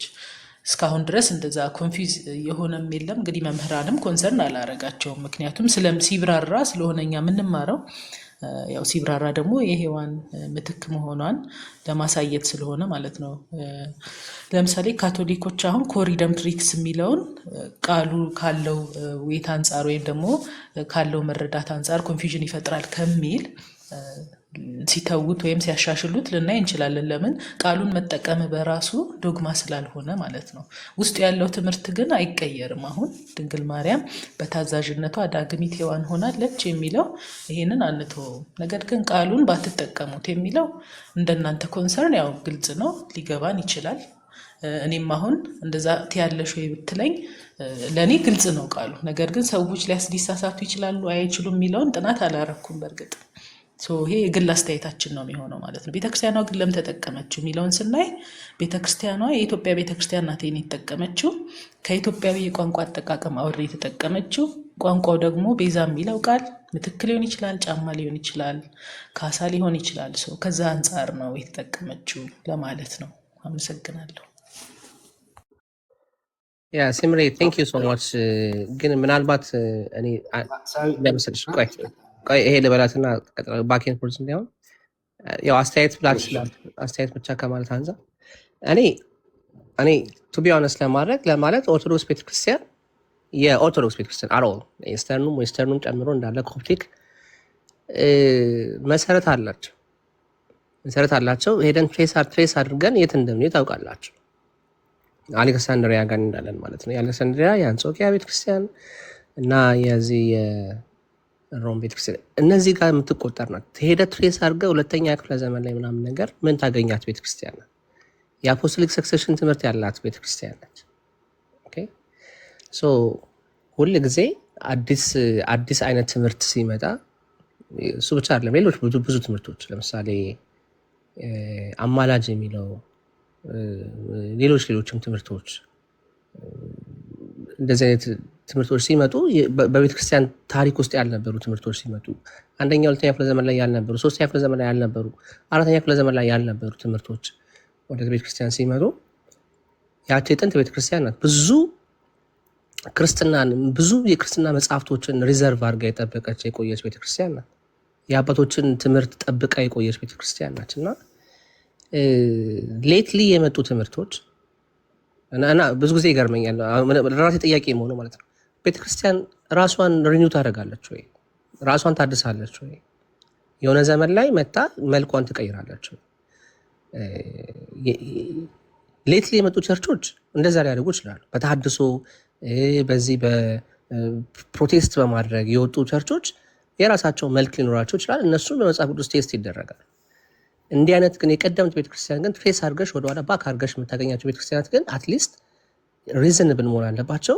ሪዘርቭ አድርገው ጠብቀው መቆየት ያለባቸው የሐዋርያቶቹን ትምህርት የአባቶችን ትምህርት ነው እና አንዳንድ ትምህርቶች ላይ በጣም መጠንቀቅ አለባት።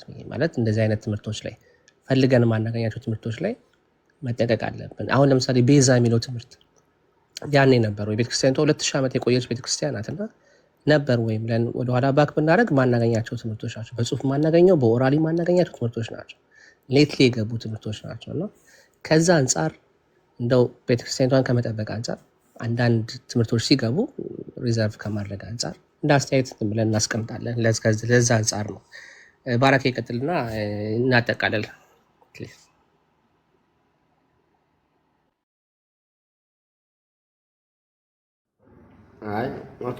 እኔ እንኳን እንግዲህ የዓለም ቤዛ የሚለው ቃል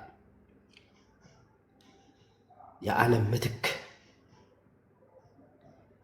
ምትክል የሔዋን ምትክል እንግዲህ አሁን እናንተ እንኳን ባላችሁት ምትክን ጫማም ምትክ ነው ከተባለ እንደው ያላ ቃሉን በጣም እንደው ርካሽ ማድረግ ይመስለኛል። ቃሉን ያልኩት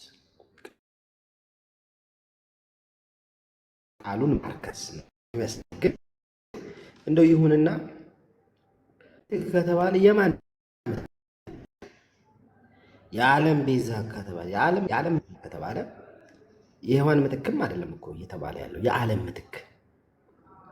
እንዴት ነው ይህን ነገር የምታስታርቁት? ለስምሪ ወይ ለጸሎት? እዚህ ጋር አሁን ቤዛ የሚለው ቃል ቀጥታ ከሔዋን አንጻር ሲሆን ነው የሚገባው። ኦኬ የሔዋን ምትክ ለማለት ነው። ቤዛዊት ዓለም ስንል ግን ያ በእሷ መታዘዝ የተሰራው ስራ ለዓለም ሁሉ የሚጠቅም ሆነ ነው። እሷ በመታዘዟ ክርስቶስን ለመጸነስ እሺ በማለቷ ክርስቶስ ተወለደ። ከዛ አንጻር ነው። ከጥቅሙ አንጻር ለዓለም ይባላል። ምትክ ለሚለው ቤዛ ለሚለው ግን የሚገባው ከሔዋን አንጻር ብቻ ነው። ስለዚህ ምትክነቷ ለሔዋን ነው እንጂ ምትክ የሆነችው ለዓለም ሕዝብ ሁሉ ምትክ አልሆነችም። ግን ለሔዋን ምትክ ስትሆን ያ ምትክነቷ ግን ኦቢዲየንሷ ወይም መታዘዟ ጥቅሙ ለዓለም ሁሉ ሆነ ሲል ነው ለዓለም የሚለውን ቃል የምናስገባው። ስለዚህ ሁለቱ የተለያዩ ካቴጎሪዎች ናቸው ማለት ነው። ግን ቃሉ እኮ የሚለው ቤዛዊት ዓለም ነው፣ የዓለም ቤዛ ነው። ስለዚህ ይሄ በዚህ ዓለም ቤዛ በሚለው አትስማሚም አንቺ? ቤዛዊት ዓለም የሚለው ቃል ቤዛዊት ምን ማለት ነው የሚለውን እኮ ቅድም ስናብራራ የሔዋን ምትክ ለመሆኗ ማስረጃ ነው አለን። ለሔዋን ምትክ ለመሆኗ ቤዛዊት ካልናት ያ ያደረገችው ስራ ደግሞ ለዓለም ይጠቅማል ስንል ቤዛዊት ዓለም አልናት ነው እንጂ አሁን ቤዛዊት ሔዋን ነው ቀጥታ መባል ያለበት እኮ በቋንቋው ቀጥታ ከሄድን ቤዛዊት ሔዋን ዳግማዊት ሔዋን ማለት ነው፣ በሔዋን ምትክ ማለት ነው። ከዛ ደግሞ ያ ያደረገችው ነገር ኦቢዲየንሷ ግን ለዓለም ሁሉ ይሰራል፣ ለዓለም ሁሉ ጥቅም ሆነ። ዓለም ሁሉ በልጇ መወለድ ሰላምን፣ ድነትን አገኘ የሚለውን ደግሞ ለማሳየት ለዓለም እንለዋለን ማለት ነው። ለዓለም ነው የጠቀመው። ከዛ አንጻር ነው።